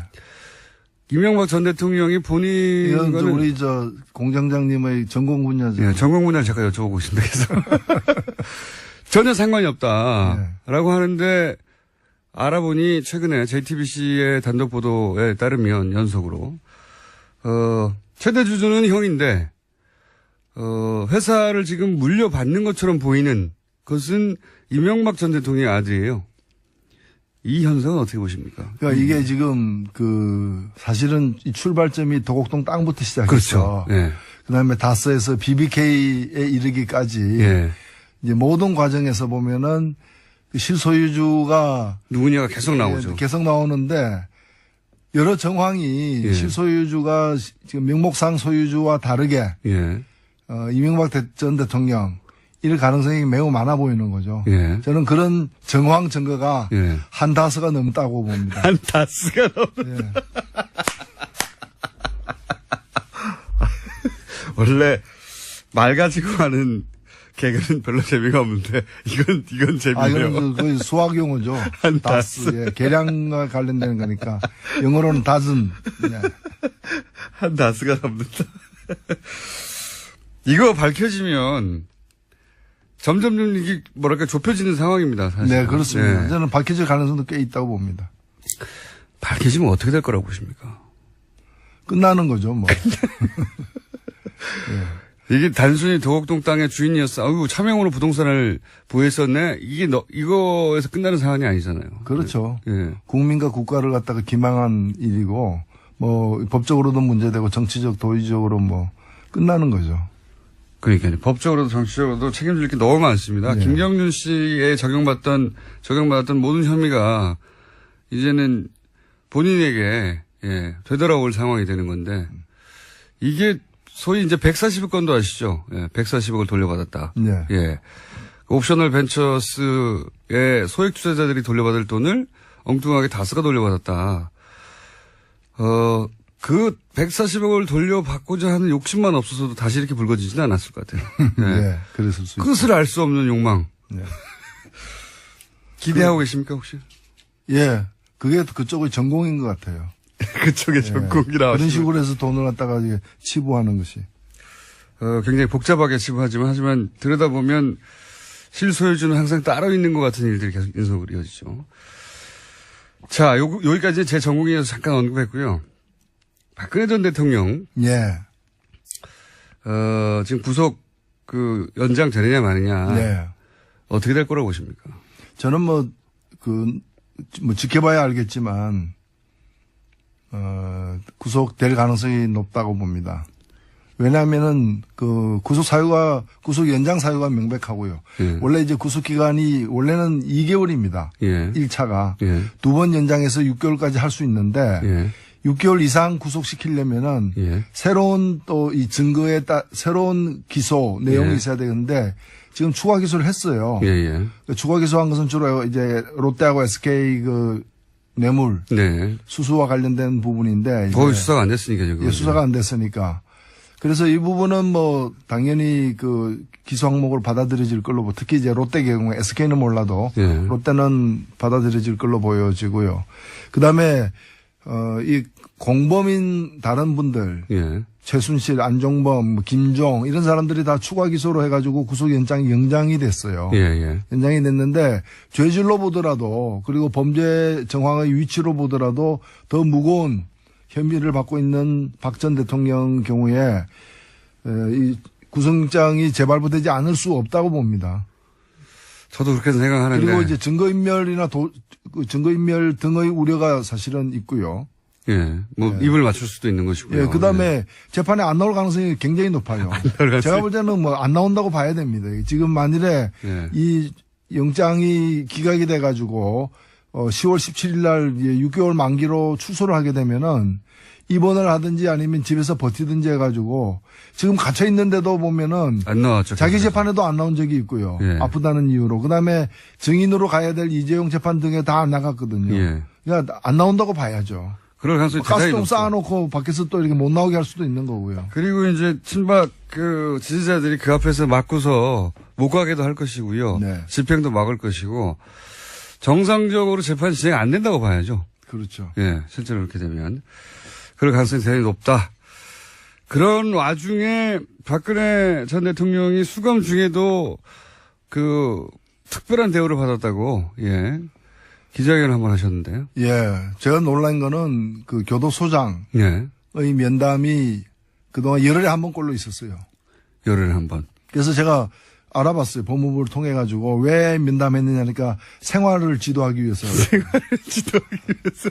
아니 미성년자도 아니고 대통령을 지낸 사람인데 생활을 잘 못할까봐 말이 안 되는. 그래서 열흘에 한 번씩 지도. 실제로 수감되어 본 사람은 아는데 예, 이렇게 면담 한 번 하는 가지고 왜 문제 삼느냐. 예, 근데 전국에 4만 명, 5만 명에 이르는 재소자들 중에 아마 구치소장 면담한 사람 손꼽기도 힘들 거예요. 왜 안 만나주죠? 예. 그리고 이 만나러 가는 것 자체가 또 이 면담은 말이죠. 변호사를 접견해도 옆에 교도관이 배석을 합니다. 예. 혹시 핸드폰이라도 건네주고 전화라도 네네, 걸까봐. 지켜보고 있죠. 근데 교도소장 면담할 때 누가 배석하겠습니까? 그럼 혼자 쉬러 가는 겁니까? 그렇죠. 면담한다는 명목하에 무슨 일이 일어나는지 모르지 않습니까? 모르겠네요. 방에서 한 2시간 쉬십시오 하고 그 방에서 나와버리고 혼자 있게 만들고 옆에 전화기 있고 그럴 수도 온갖 있겠네요. 의혹이 일어날 수 있는 이런 일을 왜 하느냐라는 거죠. 단순히 면담을 왜 했냐가 아니라. 그렇죠. 하긴 소장이 면담한다고 하면 옆에 누가 안 서 있죠. 안 써 네. 있죠. 그걸 기록하지도 않을 것이고요. 소장실에서 보통 합니까? 이제 이 소장실 아닌 곳에서 했다고 하는데 네. 그것까지도 좀 모르는 알 거죠. 수가 없죠. 예. 예. 소장실에서 했으면 말씀하신 대로 모든 시설이 다 있죠. 외부와의 통신이라든가. 그런 점이 있군요. 그런 면담도 했고. 그다음에 변호사 접견 같은 경우에도 매일매일 한다고 하고. 하루에 한 건 이상 했는데 사실 이게 이분이 일주일에 3번, 4번 재판 받았잖아요. 예. 그리고 그런 재판을 하는 날은 변호사 접견이 불가능하거든. 예. 시간상. 예. 그 다음에 공휴일 빼고 주말. 그러면은 면회할 수 있는 날이 몇 안 돼요. 예. 그러면 하루에 2번 이상 했다는 거고요. 그러네요. 예. 아마 밖에 오전, 오후. 예, 오전. 그거는 이 면회가 변호사 접견을 위한 면회였다기보다는 변호사 접견이라는 미명하에 징역을 갖다가 이렇게 편하게 보내는 시간 관리. 그런 거였다고 이제 볼 수밖에 없다는 거고, 이 점은 이 박근혜 전 대통령만이 아니라 이재용, 김기춘 다 동일해요. 다 동일하게 오히려 더 그 접견 횟수가 많아요. 그러니까 징역 산다고 해놓고 비싼 변호사 집어넣어가지고 징역에서 빼가지고 자유시간 보내는, 그러니까 매일 이제 외박하는 뭐 그런 거죠. 외출하는 그런 상황인 거죠. 그런 와중에서 또 교도소장하고 면담으로 빠져나가고 네. 그런 특별한 대우를 받고 있다. 공간도 굉장히 넓지 않습니까? 공간도 지금 보면은 최근에 어떤 재수자가 헌법소원 내가지고 이겼는데요. 예. 그게 뭔가 하면은 0.3평. 0.3평. 0.3평이면 신문지 2장 반이에요. 예. 신문지 2장 반에다가 재운 거예요. 그래가지고 국가를 상대로 해가지고 이거는 그 부당한 처우다 해가지고 뭐 몇백만 원 국가가 배상하라라고 이제 판결을 받아냈는데, 그런 사람이 쓰던 공간에 비하면 그런 사람이 10명의 공간을 혼자 쓰고 있는 거죠. 그런데도 이제 그 안에 이게 일종의 스위트룸, 호텔로 따지면 이제 스위트룸에 지내고 있는 거죠. 스위트룸. 그런데 요즘 대망을 읽고 있다고 예. 소설을. 그러면서 그 동아일보의 보도든가요? 보면 앞으로 정치적 역할에 대한 구성을 하고 있는 거 아니겠냐 뭐 이런 식의 해석을 하던데. 글쎄요, 뭐 대망이라는 게 제가 듣기에는 크게 망했다. 크게 망한 분이 뭐 다시 그런 생각을 왜 가지는지 참 이해가 안 갑니다. 예. 본인이 그런 생각을 하는 건지 해석을 그렇게 하는지는 모르겠습니다만, 대망이 크게 망했다. 예. 이게 말개그가 보통 재미없는데 오늘 다스하고 대망 성공. 저는 그 사전적 의미를 얘기한 것이고요. 대망. 예. 자, 다른 당 얘기도 좀 해볼까요? 갑자기 어제 그저께 홍준표 대표가 사찰당하고 있다고. 예. 그래서 통신기록 예. 조회에 대해서 이거 봐라 사찰당하고 있다고. 본인 것도 아니고 본인 보좌관과 번호를 공개를 하면서. 예, 예. 이 사찰이 아니라고 이제 그 번호를, 그러니까 주민등록 번호 정도 조회했던 걸로 보이는데. 통신조회라 그러죠. 예, 통신조회. 기관들이. 그러니까 뭐 피의자가 통화를 누군가 했는데 그 피의자가 통화한 사람이 누군지를 확인하기 위해서 그 전화번호의 소유자가 누군지 확인하는 예. 거죠. 그런 통신조회를 6번 당했다. 근데 사찰이라고 주장한 것에 대해서는 어떻게 보십니까? 저는 제일 먼저 드는 의문이 사찰이 필요하다고 이제 생각이 들어요. 왜냐면은 그게 결국에는 그 보좌관 명의의 그 전화번호고 네. 보좌관 홍준표 대표가 아니라 보좌관과 연관된 일인 것 같은데 네. 도대체 그 보좌관은 어떤 보좌관이길래 예. 다양한 어떤 이 범법자들과 관계를 맺고 있느냐라는 거죠. 범법자들과 어떤 관계를 실제로 맺는지 모르겠지만 그러니까 여러 통화 기록은 있는 거죠. 통화 네. 기록이 있는 거죠. 예. 그러니까 특정인하고 그럴 수는 있는데 그것도 이제 뭐 경남 도경에서 수사하고 있는 사람, 예. 뭐 함안 경찰서에서 뇌물죄로 수사하고 있는 사람, 예. 또는 뭐 경남 양산에서 뭐 수사하고 있는 사람, 또는 군에서 또 알아보고 있는 사람, 예. 다양한 주로 이제 중앙지검에서 알아보고 있는 예, 사람 그런 식으로. 범죄들도 보면 죄질이 안 좋은 그런 이제 뇌물 연관된 예. 그런 분들과 이 보좌관이 통화한 기록이 나와서 예. 그 번호의 주인이 누군지 확인하는 과정에 통신조회가 이루어졌다는 겁니다. 지금. 근데 우리 상식으로 뭐 한 사람이 예. 그렇게 그 비슷한 시기에 그렇게 다양한 어떤 이 그 범죄 의혹을 받고 있는 사람들과 통화하기도 쉽지 않은 거거든요. 그 교우 관계가 예, 굉장히 그 뭐 대표 측근에 있을 만한 사람은 아니지 않느냐는 생각까지도 사실 드는 거죠. 교우가 그런 분들은 혹시 이렇게 본인의 뭐 탄원이나 혹은 구명을 위해서 보좌관에게 전화를 한 거나 뭐 그런 거 아닐까요 혹시? 그래서 그것까지는 이제 내용을 뭐 모르니까. 모르겠는데, 근데 예. 이런 것을 제대로 알아보지도 않고 저 같으면 그것부터 왜 조회를 당했는지부터 알아보면은 그걸 공개하기 힘들 거예요. 자랑하기 힘들 건데 그런 절차 없이 바로 자랑을 한 거잖아요. 자랑을 본인이 사찰당했다. 결과적으로는 원하지 않았지만 자해를 한 셈인 거죠. 안타깝습니다. 안타깝습니다. 본인은 본인이 검찰 출신이라 사실 잘 알 텐데요. 통신조회가 뭔지 누구보다도. 근데 홍준표 대표가 이제 최근에 그 박근혜 전 대통령 아까 저기 그 구속영장 재발부와 관련해서도 예. 아마 탄핵시켰으면 됐지. 탄핵시켜서 끌어내리고 예, 예. 당신들이 정권 차지했으면 됐지. 무언 또 구속영장까지 재발부하냐. 예. 그러니까 이분이 뭐 사실 이분이 법조인 출신인데도 예.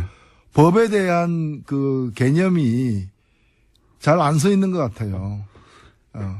그래서 제가 법치가 아닌가, 우리 음치가 있듯이.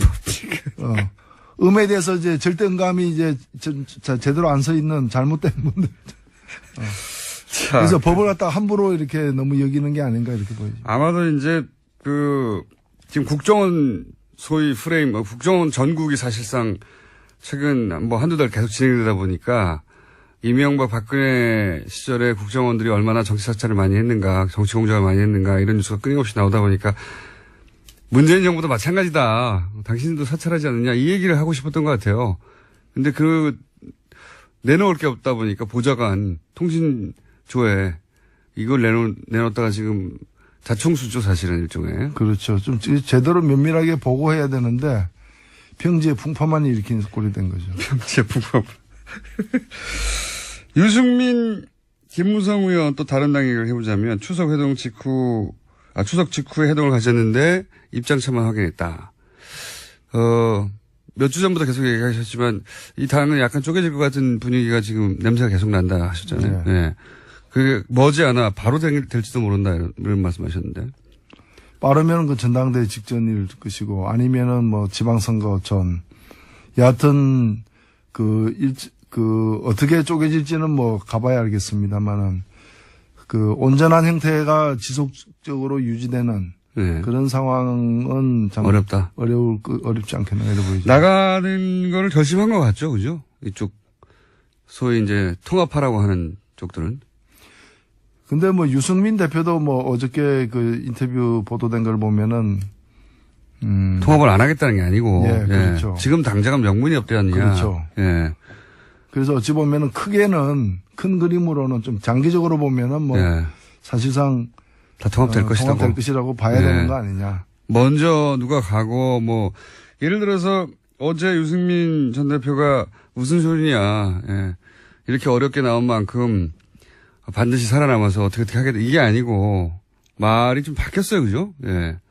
그렇죠. 기차는 탄다죠. 몇 시차를 타느냐. 몇 시차를 타느냐. 뭐 이게 이제 다른 거죠. 모르겠습니다. 이게 전략적으로 어쨌든 통합을 할 테니 일단 기다려라 라고 하는 그래서 지금 통합파들을 좀 주저앉히려고 하는 말인지 정말로 본인도 시간의 문제일 뿐 통합을 하려고 하는 건지는 모르겠는데 어쨌든 어제 나온 메시지는 통합하든 자강파든 통합을 하겠다는 거 아닙니까? 그렇죠. 예. 언제 할지에 대한 의견차 혹은 어떤 식으로 할지 무슨 명분으로 할지에 대한 의견차. 그 선자강 후 통합이냐 선통합 후 자강이냐 결국에는 뭐 짜장 먼저 먹느냐 면을 먼저 먹느냐 섞어서 먹느냐 뭐 그런 차이죠. 탕수육을 찍어 먹느냐 부어 먹느냐 예, 이런 막 그렇습니다. 먹긴 먹겠다는 거 아니겠어요? 위 입장에서는 똑같습니다. 위 입장에서 똑같습니다. 마지막으로 한 가지만 더. 어제 잠시 저희가 조배수 의원과 인터뷰상에서 화제가 됐던 내용인데,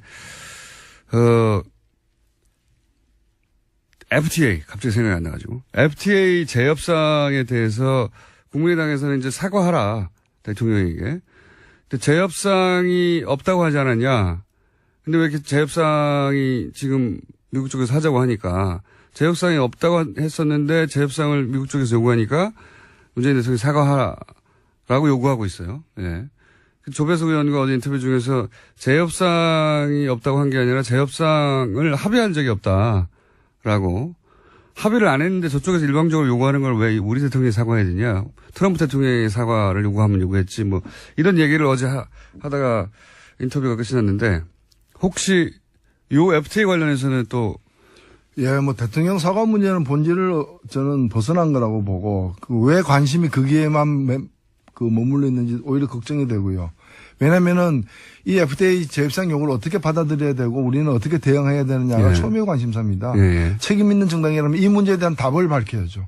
국민의당은 그래서 재협상 하자는 말이냐, 하지 않고 버티자는 얘기냐, 또 어떻게 재협상 하자는 얘기냐를 입장을 천명하고 정부로 하여금 그걸 받아들이도록 어디로 요구를 해야 되는 거 아니냐고 보는 거고요. 저는 걱정이 사실 이 FTA가 현재 유지되고 있는 FTA가 유리한 건지 불리한 건지 각각의 나라에 이거는 사람마다 평가가 다릅니다. 그렇습니다. 근데 종합적으로 보면 유리한 것도 있고 불리한 것도 서로에게 그렇겠죠. 다 있는 거죠. 그러면은 유리한 걸 갖다가 더 확대하고 불리한 걸 줄이려는 건 서로가 다 마찬가지. 네네.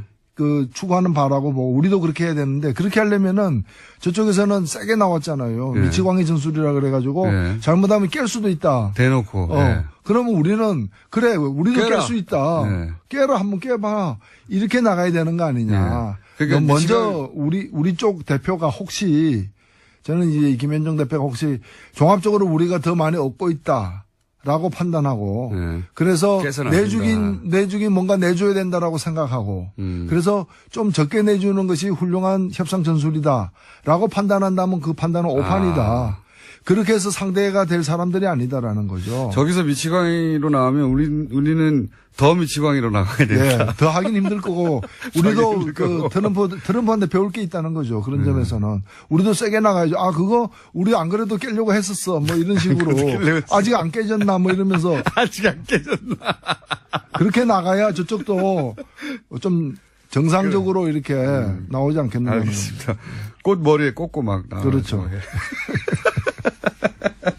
자, 야, 오늘 여기까지 하겠습니다.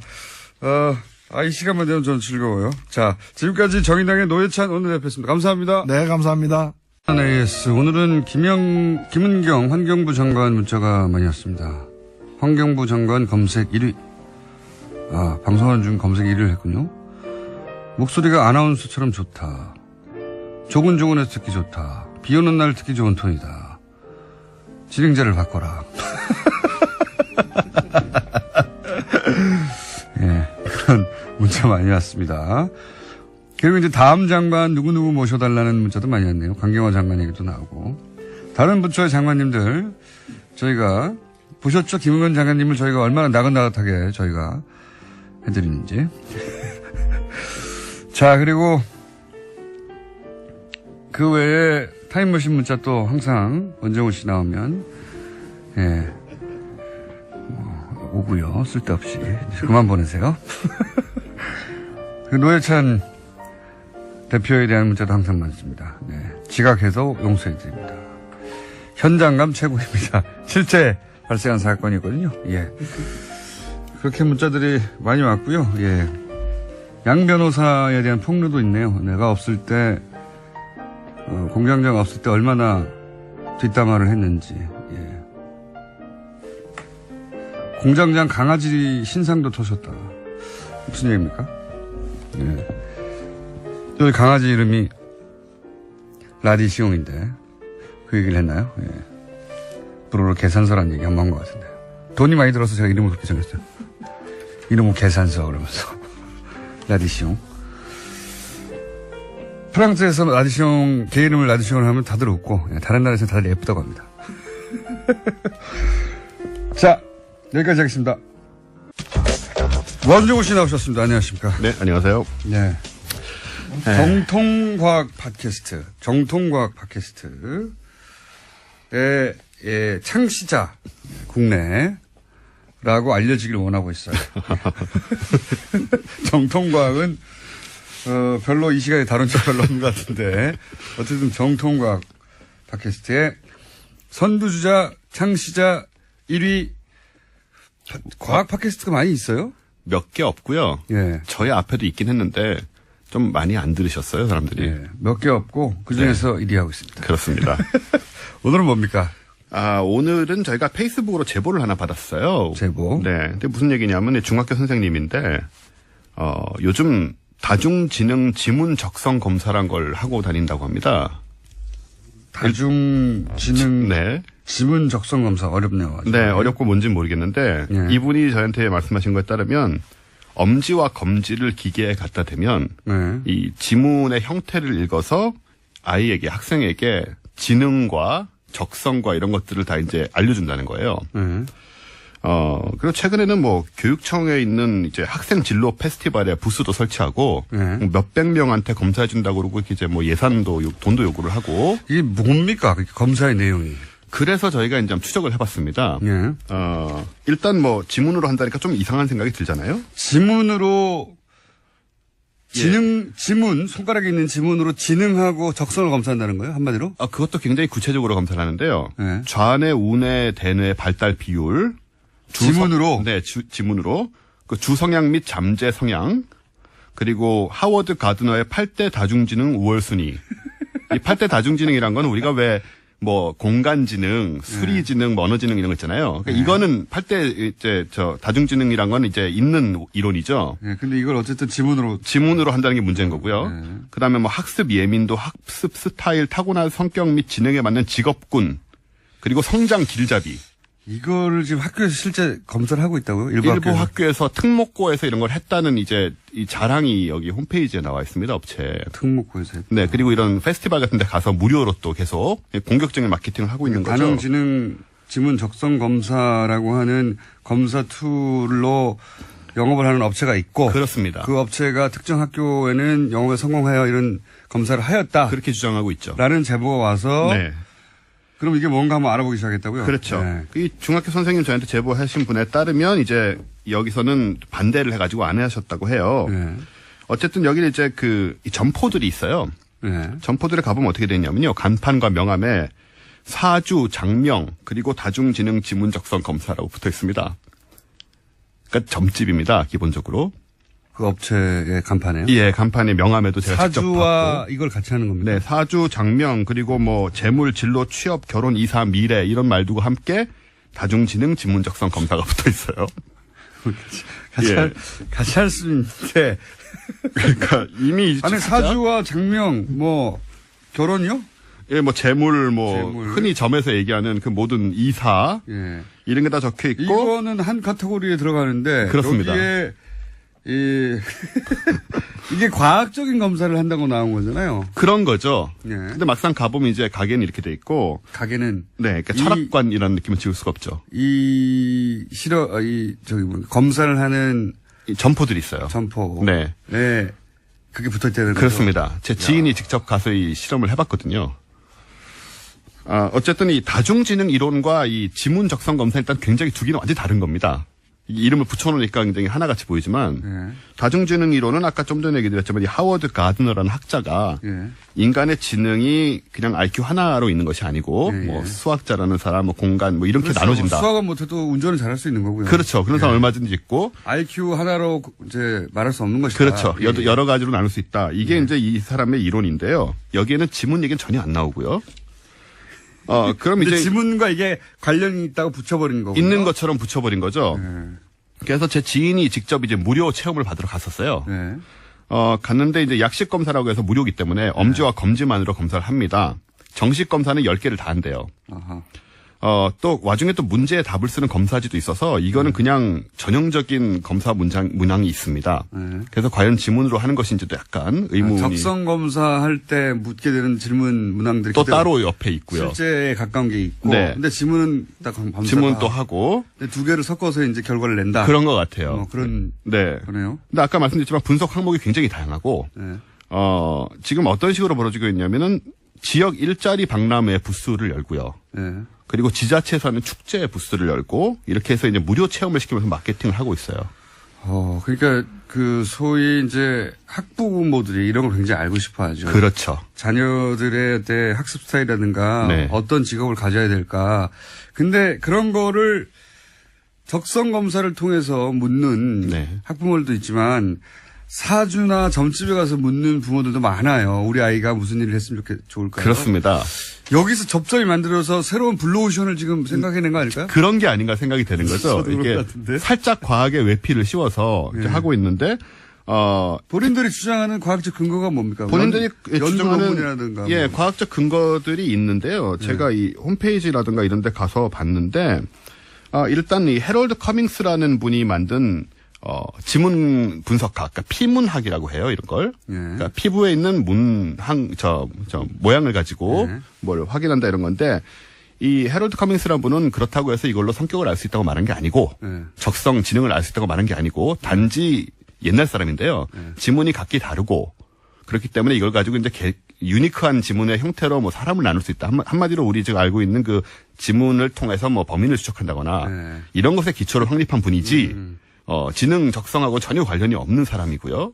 이제 구글링을 해가지고 지문에 대해서 연구한 사람들 찾으신 것 같은데 보니까. 예, 좀 그런 느낌이 있고요. 그 나머지 분들도 무슨 뭐 베릴 허친슨이니 뭐 샤롯데 울프나 이런 사람들이 언급이 되고 있는데 이런 분들은 절반 정도는 그냥 작가입니다. 손금 책 쓴 분. 한 7, 80년 전에 미국에서. 현대적인 손금 가이드 뭐 이런 책 쓰신 분이고. 이것도 영어로 손금이 뭔지 쳐가지고 찾으신 것 같은데. 예, 그 뭐 손은 말한다. 당신의 건강, 당신의 성, 당신의 인생. 역시 손금을 쓴 분들이 나오고요. 혈액형으로 성격 분류하는 거하고 비슷한 정도의 접근인 것 같은데요. 예, 근데 그거보다 훨씬 더 구체적으로 나온다는 게 더 이제 무서운 부분인데요. 그래서 이분들은 이제 이 피문학이라는 학문과 다중지능이라는 증거를 내세우지만 사실은 이분들이 하는 것과 관련이 없고요. 예, 그리고 피문학 같은 경우에는 지문으로 우리가 이 정도 연구는 있었어요. 예를 들어서 뭐 심장병과 관련이 있을 수 있다. 혹은 다운 증후군이 있는 사람의 경우에는 약간 이상한 문양이 특이한 문양이 나올 수 있다. 그런 거지만 이것조차도 성격 진영하고 전혀 상관이 없는 거고요. 예. 지금 문제는 뭐냐 하면 이게 거의 글을 모르는 어린아이들도 할 수가 있잖아요. 지문만 보면. 그렇죠. 네, 그러니까는 굉장히 간편하게 어른들이 이걸 자기 아이들이 뭘 하고 뭘 못하는지를 아주 어려서부터 규정해버린다는 겁니다. 이걸로. 지문 가지고. 그렇습니다. 더군다나 그것이 과학적으로 입증되거나 네. 상관관계가 무슨 학문적으로 정리된 것도 아닌데. 아닙니다. 그런데 어떤 국내 한 업체가 네. 이걸 들고 나와서 영업을 시작했고 네. 적극적으로 그리고 그렇습니다. 실제로 영업에 성공해서 일부 학교에서는 이 검사를 시행도 했다. 지금 막 퍼지고 있는 상황이 아닌가 싶어서 제가 이걸 얘기를 하게 됐는데 사실 뭐 우리 뭐 말씀하신 대로 점도 보고 사주도 보고 근거 없는 것이 세상에 한두 개가 아니잖아요. 그 점 사주를 우리가 법으로 막진 않죠. 막진 않죠. 예. 근데 이 다중지능 지문 검사의 경우 왜 문제라고 생각을 하냐 하면 첫째는 이제 과학적 근거가 없는 거를 과학적인 것처럼 포장하고 있다는 예. 거. 차라리 그냥 점 사주 장명을 예. 한다고 하면 그러니까, 예. 예, 아무도 뭐라고 하지 않는데. 근데 그러면은 뭐 교육청이나 학교에서 단체로 안 하겠죠. 그러니까요. 그 포인트인 거죠. 예. 그리고 이제 이런 근거 없는 결과에 맞춰서 적성에 맞지 않는 것을 내 아이가 아예 하지 않게 해드립니다라는 문구도 써요. 그러니까 이미 아주 어릴 때 확인을 해서 이건 학교 당국이 이런 업체는 있을 수 있어요. 네. 저는 제 생각에는 잘했다 못했다가 아니라 본인들이 하던 업에서 조금 새로운 블루오션을 찾아가지고 이렇게 뻗어나갈 수 있는데 이걸 학교에서 받아들였다는 게 문제네요. 이걸 구별을 못 하시는 거죠. 네. 사실 일반적으로 우리 뭐 학교도 그렇지만 일반인들은 우리 학부모도 그렇고 이게 이름을 이렇게 달고 이렇게 레퍼런스들이 과학자들이나 혹은 뭐 작가들이 붙으면 과학이라고 생각하기 정말 쉽습니다. 더군다나 학교에서 받아들였다면 그것이 이 업체의 그 실적이 되어서 공신력이 되는 거죠. 그러니까요. 네. 학교에서 좀 잘 알아보고 학생들한테 적용했겠어? 이렇게 생각하게 되는 그렇죠. 거니까 이거 학교의 책임을 물어야 되는 사안인 것 같은데 도대체 어떤 과학적 근거하에 선생님들이 이런 판단을 했는지 했던 학교가 어딘지 알아봐야 되겠습니다. 네, 그래서 이제 일단 뭐 하는 것도 문제지만 앞으로 우리가 이 방송을 듣는 분들은 이런 거를 이제 쉽게 받아들여서는 안 되겠다는 말씀을 드리고 싶은 거고. 이거 개인이 궁금해서 그 업체에 찾아가서 나는 그걸 믿어. 마치 그 사주의 영역처럼 네네. 하고 할 수는 있어요. 네. 혈액형을 믿는 분들이 있듯이. 근데 이걸 학교가 공식적으로 받아들여서 학생들에게 테스트하게 했다고 하는 건 저도 큰 문제라고 봅니다. 게다가 이게 학교의 경우에는 상당 부분이 이제 국민의 세금이 교육 예산이잖아요. 그러니까 우리가 낸 세금이 이렇게 과학적인 포장하에서 이루어지는 일종의 점을 위해서 대규모로 쓰인다면 만약에 쓰이게 된다면 앞으로 정말 문제가 있기 때문에 지금 뭐 지자체, 교육청, 학교 등이 어설프게 속아 넘어가고 있다라는 생각이 들고 이거는 굉장히 안 좋은 상황이 아닌가라고 미루어 짐작이 되는 거죠. 비용도 들 거 아닙니까? 비용이 들겠죠. 당연히. 네. 지금 이제 부스를 만들면서 무료로 해주고 있지만 이제 학교에 들어가서 뭐 수백 명, 수천 명을 할 경우에는 당연히 비용이 들 것이고 지금 문자가 왔는데 6세 딸이 있는데 유치원에서 지문으로 적성 검사 했다고 하는데. 예, 저게 지금 문제인데 애들이 지금 자기 취미나 이런 것들을 전혀 발현하거나 드러내지 못한 상황에서조차 그걸 규정해버려서 얘는 이건 하고 이건 못하니까 너는 이건 할 필요가 없어라고 부모가 전 나이에 정해버린다는 거죠. 이걸 믿고. 이거는 이 학교 당국, 교육 당국의 책임이 크고요. 네. 기본적으로 어떤 학교가 했는지 확인해 봐야 되겠고요. 네. 그리고 학교가 그걸 했다면 어떤 과학적 근거에서 했는지 따져봐야 되겠고요. 네네. 왜냐하면 이게 비용을 내고 하는 거라면 틀림없이 업체가 만약에 10만 원 받았으면 뭐 꺾기가 있다든가 네. 이런 것도 의심해 봐야 될 대목이 있어서 그렇죠. 근데 이제 돈의 문제보다 훨씬 중요한 건 아이들부터 이걸 과학으로 받아들여 버리는 거죠. 6세 아동이 이걸 믿기 시작할 거 아니겠습니까? 아주 어릴 때부터. 네. 그래서 다시 한번 말씀드리지만 뭐 머리의 생김새라든가 혈액형이라든가 지문 같은 걸로는 결코 사람의 지능이나 적성을 확인할 수 없습니다. 없다는 게 당연히 과학입니다. 없고요. 네. 네. 그래서 이거는 그냥 아무리 과학인 것 같이 해도 사주 관상의 영역을 넘어서지 못하기 자, 때문에 그럼 뭐 학교가 어떤 학교가 했는지 한번 알아보죠. 네. 원정우 씨가.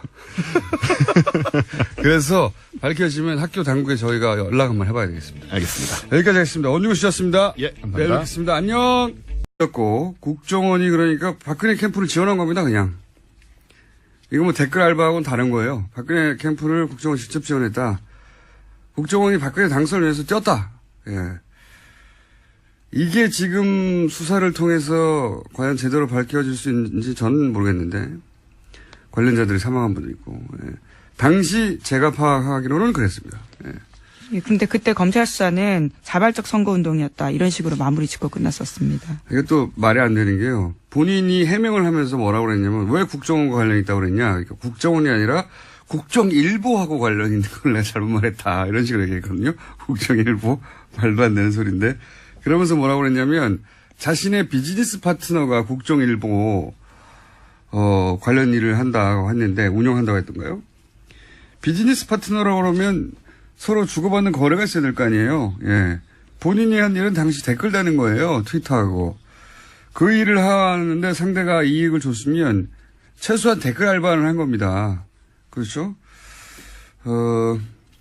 그리고 본인도 그런 얘기를 했어요. 녹취도 있는데 공짜로 하는 게 아니다. 예. 내가 이 일을 공짜로 하는 게 아니다. 그리고 지금은 지금 거론되고 있지 않은데 전곡이 나오니까 할 말이 많네요. 예. 당시에 이런 말도 합니다. 국정원은 안철수가 대선에 나오는 걸 알고 있었기 때문에 자기한테 안철수 쪽으로 가라. 그래서 준비를 하고 있었는데 국정원이 막판에 다시 박근혜 쪽으로 가라. 해서 왔다. 이렇게 설명을 해요. 예, 대화 중에. 이 대목도 저는 재수사 필요하다고 보는 것이 두 가지를 알 수 있는데 국정원은 당시 야당 후보를 분열시키는 공작도 굉장히 열심히 했다. 또 하나는 여러 시발단 사무실을 운영하면서 그중 여기 배치하기도 하고 저기 배치하기도 하고 임무에 따라 배치했다는 거죠. 예. 윤정훈 목사 자신도 다른 사무실 얘기를 합니다. 그때 사무실끼리 경쟁 체제고 사무실 구조는 다 비슷하게 만들어놨고 자기도 방문을 해봤고 예. 그런 얘기도 하거든요. 그중에 하나를 제가 잡은 것뿐이고 이 재수사를 제대로 하면 대규모 조직이 나올 수 있다. 예. 처음 이런 얘기 했을 땐 제가 음모론자 소리를 지겹도록 들었는데 큰 소리 빵빵 치고 있습니다. 제가. 자, 이 윤 목사 사건은 시발단 사건은 윤 목사 혼자가 아니라 여러 사무실 중에 하나였다. 당시 제가 파악한 정황으로는. 네, 그래서 현재 검찰도요 관련된 전방위적으로 계좌를 추적하고 있다라고 합니다. 그래서 국정원이 사무실을 운영하면서 임무에 따라 배치했다. 예. 그리고 요 윤 목사 것만 특정하자면 박근혜 캠프하고 직접 연결됐다. 예. 국정원이 박근혜 당선을 위해서 그냥 직접 뛴 거예요. 선거운동을 한 겁니다. 그냥 직접적으로. 제가 당시 파악하기는 그랬는데 이번에 밝혀질지는 모르겠네요. 자, 다음 뉴스는요. 네, 이명박 정부의 국정원이 또 관제 데모를 위해서 단체를 직접 만들었다라는 뉴스도 있습니다. 검찰은 당시 국정원 직원들로부터 진술을 확보했다라고 하는데요. 단체를 동원하기 쉽지가 않자 대표자를 섭외해서 아예 없던 단체를 만들었다라는 겁니다. 그 단체 이름이 자유대한 수호실천본부, 대한민국 바로세우기 본부라고 하는데요. 국정원 퇴직자의 명의를 빌려서 만들었다라고 합니다. 며칠 전에 제가 얘기 한번 한 것 같네요. 어버이연합도 자생적으로 생겼는데 접근을 해서 지원한 게 아니라 애초 탄생부터 국정원이 관여한 거 아니겠는가 그런 의혹이 생길 수밖에 없다고 했는데 예, 바로 또 뉴스가 나와주네요. 예, 근데 물론 두 단체 대표는 현재 여전히 부인하고 있다고 합니다. 자발적 활동이었고 사업가의 후원을 받았다. 국정원 직원인지 몰랐다. 이렇게 혐의 부인하고 있다고 합니다. 국정원 직원이 자신들이 만들었다고 진술을 했는데요, 뭐. 예. 그 사람들이 부인을 할 수는 있겠으나 이 단체가 하나밖에 없겠는가. 예. 몇 년 전에 사람들이 의혹으로 가졌던 게 다 사실로 드러나고 있어요. 예. 단체가 한두 개가 아닐 거라고 봅니다. 예. 자, 실제 국정원이 직접 만들어서 내보내서 데모하고 돈 주고 한, 앞에 자유가 붙으면 다 의심해 봐야 된다고 했었는데, 예, 자유 대한수호실천본부라는 곳에, 정체가 처음 드러난 거군요. 구체적으로. 대한민국 바로세우기 만들기 본부? 뭐 이것도 마찬가지고. 자유, 대한, 애국, 이런 거 들어가는 거 의심해 봐야 됩니다, 다. 그런 식으로 만들었거든요. 의미 있는 단어들인데 모두 오염돼 버렸습니다. 그걸 욕할 수가 없잖아요. 자유, 대한, 애국을 말하는데, 예. 자, 다음 뉴스는요? 네, 박근혜 전 대통령 구속기한이 오는 16일 밤 12시까지입니다. 그래서 어제 구속 연장 여부를 보고 법원에서 검찰과 변호인이 붙었습니다. 법원은 이번 주 안에 추가 구속영장 발부 여부 결정하겠다고 밝혔습니다. 이건 결정되면 논평을 하기로 하고요. 예. 저는 발부된다에 50원을 겁니다. 너무 적네. 500원을 겁니다. 예. 자, 다음 뉴스는요? 네, 관련해서 박근혜 전 대통령 동정과 관련된 짧은 소식도 있는데요. 동아일보 보도입니다. 박 전 대통령이 요새 대망이라는 일본 소설을 읽고 있고 또 1심 재판 끝난 후에는 적당한 시기에 꼭 하고 싶은 말이 있다라고 주변의 뜻을 밝혔다라고 합니다. 하고 싶은 말이요? 예. 그래서 주변에서 해석하기로는 정계 복귀 등 본인의 역할과 관련된 구상을 밝히려는 거 아니겠느냐라는 말이 나오고 있다고 동아일보가 보도했습니다. 예. 친박 진영의 판타지죠. 예. 정계 복귀를 어떻게 합니까? 오랜 시간 수감돼 계셔야 되는데. 자, 다음 뉴스는요. 네, 조윤선 전 청와대 정무수석 관련된 뉴스도 있습니다. 어제 박근혜 전 대통령 재판에서 나온 증언인데요. 2014년 세월호 특별법 제정을 촉구하면서 단식하던 문재인 대통령에게 자살 방조라는 비난 여론을 조성할 것을 직접 지시한 정황이 나왔다라고 합니다. 관련된 행정관의 업무 수첩 내용인데 2014년 9월 23일자에 조윤선 수석 지시, 문재인 단식 피켓팅 시위 독려, 문재인 끌어내기, 자살 방조, 괄호하고 죽음의 정치 이렇게 쓰여 있다고 합니다. 재밌는 거는 이게 이제 박근혜 전 대통령 측의 유영아 변호사가 제기했다는 거예요. 예. 박근혜 전 대통령을 살리기 위해서 이제 조윤선 전 수석은 이제 보내는 거죠. 조윤선 전 수석 지시로 문재인 끌어내기, 자살 방조 뭐 등등. 요건 근데 김기춘 당시 비서실장이 당시 민정수석인 고 김영환 아마도 그 수석회의에서 했던 내용. 안녕하세요. 김호준입니다. 이명박 정부 시절 김대중 전 대통령 노벨 평화상 취소 공작이 국정원 차원에서 있었다는 의혹에 대해 김효재 당시 청와대 정무수석은 국정원 직원이 개인 일탈 차원에서 했을 수는 있지만 정권 차원에서는 말도 안 되는 소리라고 반박했습니다.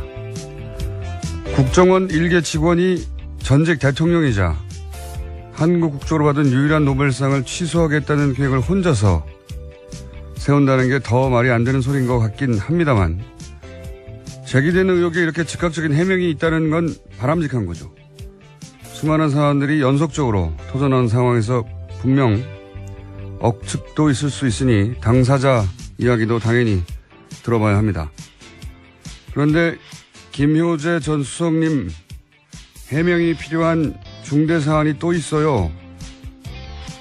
다스 최대 주주인 이상은 씨가 자신의 아들이 아니라 이명박 전 대통령 아들에게 다스의 알짜 계열사들 사장 자리를 다 줬습니다. 자신의 아들은 오히려 직급도 낮추고 좌천시키고 왜 자기 아들이 아니라 조카한테 회사를 주는 걸까요? 김효재 전 수석님 이거 참 이상하지 않으십니까? 그래서 묻고 싶습니다. 다스는 누구 겁니까? 김어준의 질문이었습니다. 김은지입니다. 자, 오늘도 뉴스가 아주 많이 쏟아진 날이네요. 네, 적폐에 관련된 소식들이 정말 많습니다. 요즘 분물처럼 아주 터져나가고 있어요. 네. 그중에서 제 전공도 많이 있습니다, 보니까. 예. 하실 말씀이 많은 걸로 보입니다. 네, 오늘도 그중에 한 아이템 아주 길게 얘기할 것 같습니다. 자, 첫 번째 뉴스는요. 네, 지난 4월에 사드 발사대 2기가 기습 배치된 바 있습니다. 당시도 논란이 많았었는데요. 김관진 당시 청와대 안보실장이 주도했다라는 문건이 나왔다고 합니다. 이철희 더불어민주당 의원이 한겨레 신문에 공개한 자료인데요. 주한미군 사드 체계 배치 관련 참고 자료라는 제목의 국방부가 작성한 문건입니다. 이 문건 내용을 보면 NSC를 중심으로 사드 배치 가속화 추진 필요성이 대두됐다라고 하는 건데요. 당시에 NSC 상임위원장이 김관진 실장이었습니다. 이건 뭐 오래전부터 나왔던 얘기죠. 예. 근데 이제 이번에 아주 구체적인 문건이 나온 건데 2번을 앞당겼다는 거 아닙니까, 내용이? 네, 그렇죠. 원래 임시 배치는 2017년 9월로 되어 있었는데 차기 정부가 결정하도록 한다. 예. 라고 9월 배치를 얘기했다가 2번 바뀌었는데 어떻게 바뀐 거죠? 예, 박근혜 대통령 탄핵안이 국회에서 가결되자 김관진 전 실장이 서두르기 시작합니다. 그러면서 2017년 5월안을 제시하도록 하는데요. 하지만 국방부에서는 2017년 9월안과 2017년 5월안을 비교해서 5월로 당기는 게 별로 실익이 없다라고 보고했다고 합니다. 이거 뭐 당연한 이야기죠. 9월이나 5월이나 변하는 건 없는데 탄핵안이 가결된 게 변한 거죠. 예. 그리고 나서 또 한 번 4월 말로 바뀌는 거 아닙니까? 이거는 이제 탄핵이 된 거죠. 예, 그렇죠. 3월 달에 이제 헌법재판소 결정이 나오고 나니까 또 한 번 바꾸는데 5월 임시 배치에서 4월 말 임시 배치로 바꾸게 됩니다. 그러니까 9월 달에서 5월 달로 바꾸는 것도 국방부에서도 이거 뭐 왜 이러냐, 실득도 없는데 라고 한 상황이었고, 그거보다 더 말도 안 되는 건 5월이었던 거를 이제 4월로 바꾼 거는 그렇지 않으면 실소유주가 이명박 전 대통령이거나 이렇게 의심할 수밖에 없는 정황이 계속 추가적으로 나오네요. 예. 저희가 약 한 달 반 전부터 계속해서 다스의 실소유주가 누구냐 얘기 계속 해왔는데 JTBC에서는 전혀 다른 각도에서 특종을 연일 내고 있습니다. 굉장히 중요한 뉴스고요. 자, 다음 뉴스는요. 네, 십자군 알바단, 그러니까 시발단 관련된 소식도 있습니다. 2012년 대선 직전에 박근혜 대통령, 그러니까 새누리당 후보를 지지하는 불법 선거운동 조직이었었는데요. 당시에는 윤정근 목사만 처벌됐습니다.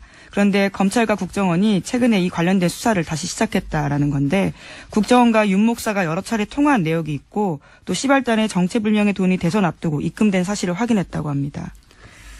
전국이 나왔네요. 예. 이거 최초로 밝혀낸 게 누굽니까? 와.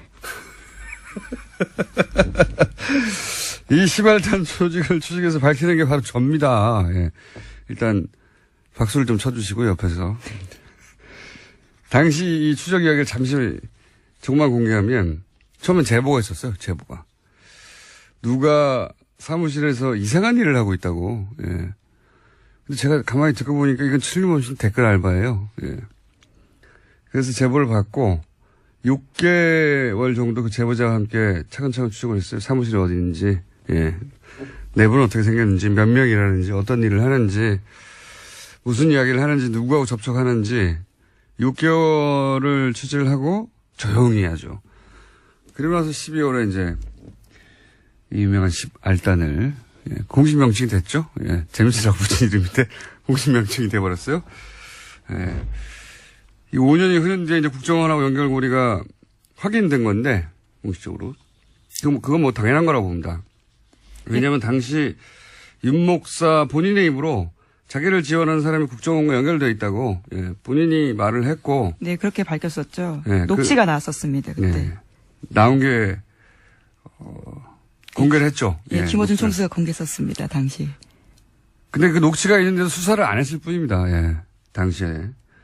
국정원 연구관은 그때 이미 드러났고, 진짜 중요한 거는 국정원이 아니라 더 중요한 건 이 시발단이 박근혜 캠프와 연결이 돼 있었어요. 예. 윤 목사 본인 입으로 당시에 박근혜 후보 보좌관과 계속 연락하고 있다고, 그때 녹취가 있었고, 그리고 그 보좌관은 웬만한 삼선 의원보다 힘이 세다고 자기 입으로 또 얘기한 것도 녹취를 공개했었고, 박근혜 직 라인이다 이런 표현도 했었어요. 예. 박근혜 밑에 가장 힘센 사람이다 이런 표현도 했었고, 그 사람이 자기 사무실에 온다 이런 표현도 했고, 제가 당시 파악한 바로는 윤정원 목사가 언급한 그 직 라인, 삼선보다 힘이 센 그 보좌관은 2012년 대선 기간 중에 사망한 이춘상 보좌관입니다.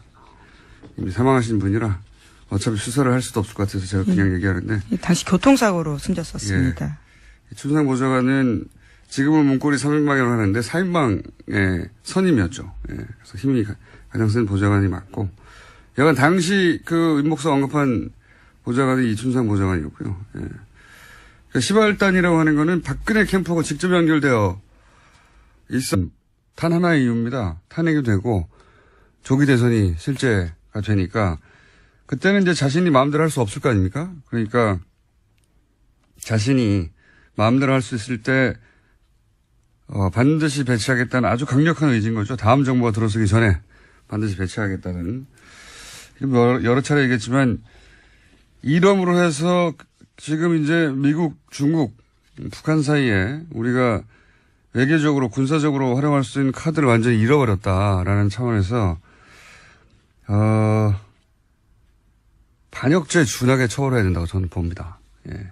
단순히 무기 하나가 배치됐다는 게 아니고 이로 인해서 얼마나 큰 어려움을 겪고 있어요 지금. 대북 관계에서도 뭐 할 게 없어요. 예. 중국하고 관련해서도 피해를 입은 기업들이 너무 많고, 예. 미국과의 줄다리기에서도 무슨 활용할 카드가 없습니다. 예. 이건 엄청난 죄다. 반역죄 준하는 처벌을 해야 된다. 저는 그렇게 생각이 드는데 문서가 나온 만큼 수사도 이루어지겠죠 이제. 네, 더 속도를 붙일 것으로 보입니다. 다음 수는요?